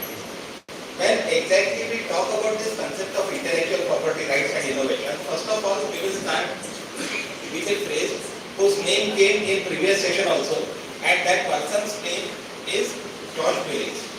What exactly George Billings has said, the first phrase almost everyone has heard. What that phrase says, that necessity is the mother of invention. This everyone knows, but George Billings added another line after that. And what what George Billing said, that although necessity is the mother of invention, but intellectual property right is the father. And why George Billing says that? Because take an example, if you are taking your effort, spending your time writing a book, and as soon as you write down that book, I publish that book on my name. You will try to write another book second time, but again second time same thing is happening. Inventor will never be motivated to write down something or invent something for the third time. And that exactly is the reason. What exactly happens, especially in academia, we n number of ideas come in our mind, n number of inventions come in our mind. Many times we conduct those projects also, but we don't create a legal document that can say that whatever you have done, that belongs to you. And that exactly is a reason why we must be aware about intellectual property right, and we must understand the global perspective of intellectual property. So, in short, just previously you might have seen that basically intellectual property is nothing but, in simple word, property is divided in two types. One is tangible form of property and other is intangible form of property. The basic difference between tangible and intangible form of property is that tangible form of property is a property which you can see and sense. If I ask you the chair on which you are sitting, can you assess what might be approximate price of that chair? 500, 700. But if I tell you the chair on which you are sitting, it is having such kind of cushioning and cushioning structure, so that even if you sit for 12 hours on that chair, you will not get tired. Still 500 rupees price will be there in your mind. It will increase. If I tell you that the chair on which you are sitting, it is manufactured by the company who manufactures chairs exclusively only for royal families only, still price will be 500, 700. Again it is jumping. If I tell you the chair on which you are sitting, initially it was placed at house of Amitabh Bachchan, and now you have got this chair. Price is increasing. Chair is the same.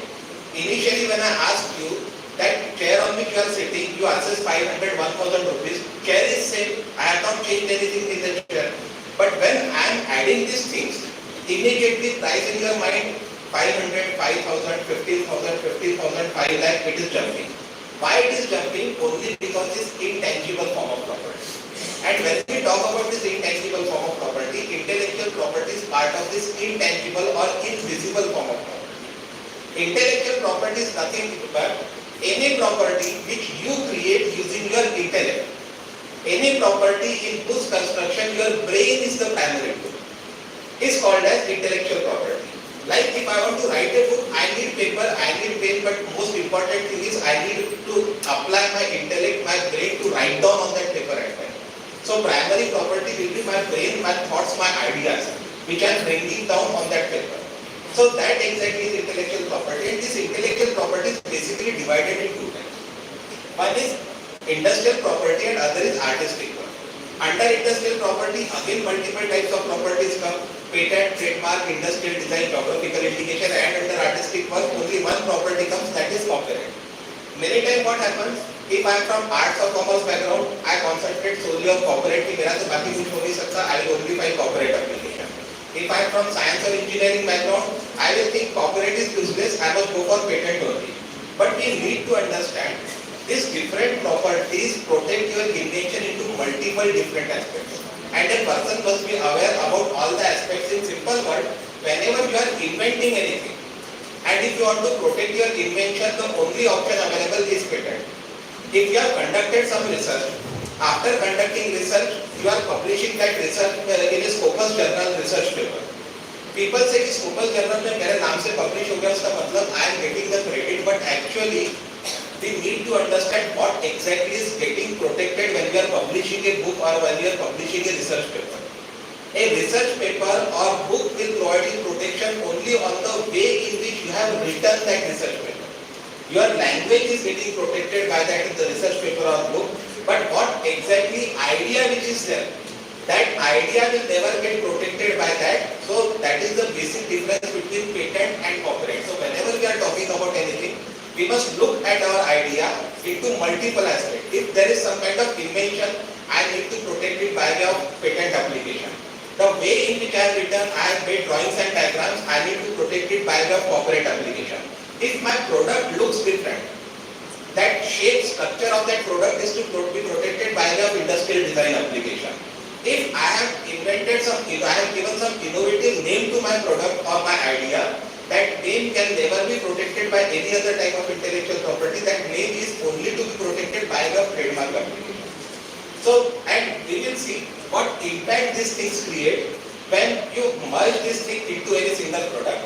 An example is of a mineral water bottle, and this bottle is Evian. Evian also sells water in market as Bisleri, Aquafina or Bene. But the difference is price in which Evian sells water in market. If I want to purchase a 1 liter bottle of Bisleri, Aquafina, Bene, it is available at the price of 20-25 rupees. But if I want to purchase bottle of Evian, its starting price is 1300 rupees liter and it goes to 10,000 rupees liter. Now issue arises, if reputed brands like Bisleri are selling water at the price of 20 rupees, why will a person spend 1300 to 10,000 rupees to purchase 1 liter of water? The issue is not in that brand or reputation, the issue lies into multiple intellectual property which this bottle holds. The first intellectual property is the trademark, that is the name of Evian. That they are protected by the trademark application in 150 countries globally. So that if I am an international traveler, wherever in the world I am going, I get guarantee that the product मुझे मिल रहा है that is originally manufactured by Evian only. It's not a local company who is manufacturing that product with the name of Evian. Another intellectual property is copyright. How copyright comes in this brand of Evian? What Evian does, every year they hire world's renowned designers and they create a special design or drawing and they print that drawing with the name of that designer and his signature on their bottles. So that this bottle in itself becomes a collectible item with the name of the artist who has made those drawings for that bottle. So second intellectual property is copyright. Third intellectual property which is there, that is industrial design. If you look at the shape of those bottles, shape of these bottles are protected by the industrial design application so that no other person must copy shape of their bottle. So person just by looking at shape of that bottle can identify that this is original product of Evian. Another intellectual property is patent. Now where patent lies in Evian, patent is not in water, but the bottle itself. Now take an example. Here n number of mineral water bottles are okay. Or almost every one of us drink water from a mineral water bottle. And what we say, it is safe. But actually, you know that the mineral water bottle from which we are drinking water, that is becoming one of the major source of cancer for people. Because when you are drinking water in plastic bottle, it gets packed at a bottling plant. When it travels from a container, the temperature in that container goes to around 80 degrees in summer in our region. So at every level, polyethylene particles are mixing it with that water and continuously they are going inside our body. So what happens, what Evian has done, Evian has developed a 100% decomposable and safe polyethylene material which causes no damage to human body. So that when I am drinking water from Evian, I don't have to worry कि मैं plastic bottle से P रहा हूँ तो मेरे body पे कोई effect आएगा. And another thing, it is 100% environmental friendly. So if I am a celebrity and I am throwing water and some paparazzi clicks that photo, I am not worried. I can say that the bottle from which I drink, it's not a plastic bottle, it's a 100% environmental friendly Evian bottle which is made from a polyethylene material which is 100% safe. Another hand, that exactly is the reason if you ask Virat Kohli or Amitabh Bachchan, will you like to spend 2-3 lakh rupees a month for such kind of bottle, or will you like to suffer from cancer after 5-7 years? Obviously, they will spend that amount on water. And another intellectual property, again which is in this bottle of Evian, that is geographical indication. How geographical indication is there? If I tell you that man, tomorrow is a good conference in Mumbai, you must definitely attend that conference. You go home, you start packing your bag. What elders of your family will say, यहाँ वहाँ का पानी मत पीना, इकड़ता पानी पियो. Again, after 2 days you come back, you are suffering from cold and you are sneezing. Your friend asks you, अरे what happened? What you say, अरे पानी बदलना होता ना, water change, that's why. Imagine if people like us who seldom travel can get affected with water. Imagine the businessmen like Ambani or Adani or cricketers or film stars who are almost 300 days a year out of their home. who are frequently traveling in morning, they will be at one place, afternoon another place, evening another place. How many times their water will change and what impact that water can create on them. This solution is provided by EVN. EVN has purchased a whole stream which is located at Alps mountains in Italy, and the stream which they have purchased, that is famous for its mineral and oxidant contents, and only that water is banked and transported everywhere in the world. So if I am international traveler, wherever in the world I am purchasing bottle of EVN, my water never changes. So Virat Kohli and Amitabh Bachchan, even at home they don't drink their home water. They will drink EVN only, so that their water must never change. And when you merge these multiple intellectual properties, you can even sell 20 rupees liter water at the price of 1300 rupees liter. That exactly is power of intellectual property. So even the young students who are planning or people who are in business or entrepreneurs, the major issue arises, we are not aware about these aspects of intellectual property. And when we talk about the global scenario, basically if we see about the overall scenario, where when we talk about global scenario, we need to understand where exactly India is standing in this algorithm. Deliberately I have taken chart of 2008 because 2008 was the time where the whole global scenario of intellectual property rapidly started to change. In 2008, the number one filer was USA. USA used to file more than 5 lakh patent applications. Japan was standing at number 2, they were filing around 4,50,000 patent applications. Number 3 was China, they were filing around 2,20,000 patent applications. And India was filing around 28,000 patent applications. So USA 5 lakh, Japan 4 lakh, China 2,50,000 and India around 28,000. And from that 28,000 applications also, 82% of patent applications were filed by foreign nationals. So Indians in India were filing only 18% of patent applications. Imagine, when we talk about patent, what exactly patent is? A pure monopoly of the technology for a span of 20 years. So for 20 years, only that foreign multinational can sell that product in India, no other company can sell that product. And that exactly is the reason, even today, Indian industries spend more than 20,000 crore only for licensing fees for technology. Every year, this is data for the FICCI, that every year Indian industries have to spend 20,000 crores only to purchase license for using technologies from foreign countries. That exactly scenario. And when we see today's scenario, we are having chart of 23. What has happened in 23? In 23, if you see number of patent applications filed globally, there were around 3.5 million, 35 lakh patent applications were filed globally. Next. In those 35 lakh patent applications, if we see the world scenario, China was standing at number 3 of 2,20,000 patent applications. In 2023, out of the 35 lakh patent applications filed, 16 lakh patent applications are filed by China. US is standing at 5 lakh. So China is filing more than 3 times the patent application number 2 filing countries filing. And that exactly, if you see the global scenario also from 2008, how China changed themselves. They changed themselves because they paid more emphasis on intellectual property. Then again USA came into picture, and if you see the top filing country, India is not there, but the top 5 filing countries which are there, they file 85% of patent applications globally. And remaining all countries, including India, file only 15% of remaining patent applications. And that exactly is the reason you might be seeing that today even government is getting aggressive. Government is asking Indian institutes, industries to start their own startups. The startup must be related to some innovative technology, and institutes must file more and more number of patent applications. Even the new education policy which is getting implemented. Now government is saying we are not interested in what you are teaching. We are interested in what exactly things are getting implemented in this institute. What exactly students are practically learning and what things can be implemented. What output your institute is providing. That exactly is part of national education policy right now. So even institutes in today's scenario, with the global scenario, will have to change themselves. Like in previous session we talked about AI. If you have to survive in today's scenario, making institute or an industry or anything, everyone has to adapt themselves as per AI. It is estimated by 2027, 40% of legal jobs in USA will be gone.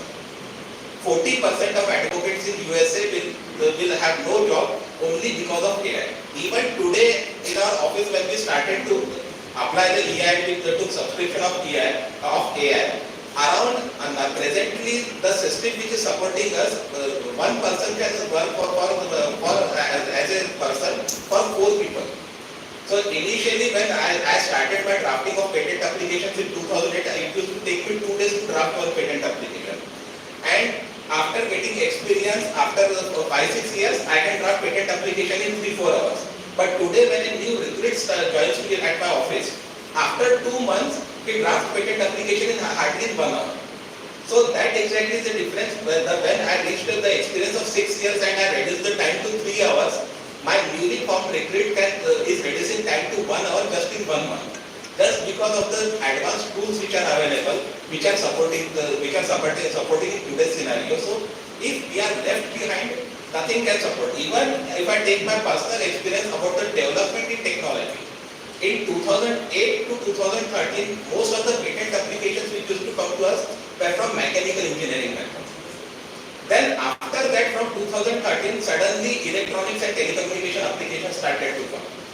From 2020 era, suddenly inventions relating to the various systems, this IoT, they started to come. And now, when I am seeing the scenario, just in these 2 years, I filed my first patent application relating to AI in 23. Then in that year, hardly I filed 3-4 patent applications which were related to AI. In 24, that 3-4 application number jumped to around 100 patent applications. And this year, it's just March and we have filed more than 60 patent applications where someone is using AI in their patent application. So this exactly rapid change in technology is happening. And we need to see whether we have readied ourselves according to this present scenario or not. Next. Now, issue arises, many times what happens, I just end my session with this basic example. What exactly happens, especially people from non-technical background, they think the patent is not for us. Or patent is completely different thing, it is very difficult task. Or even if some idea comes in our mind, many times people think we are not from the technical background, for us copyright and other things are there, patents are not for us. So first of all, we need to understand what exactly is a successful patent application. For that purpose, next.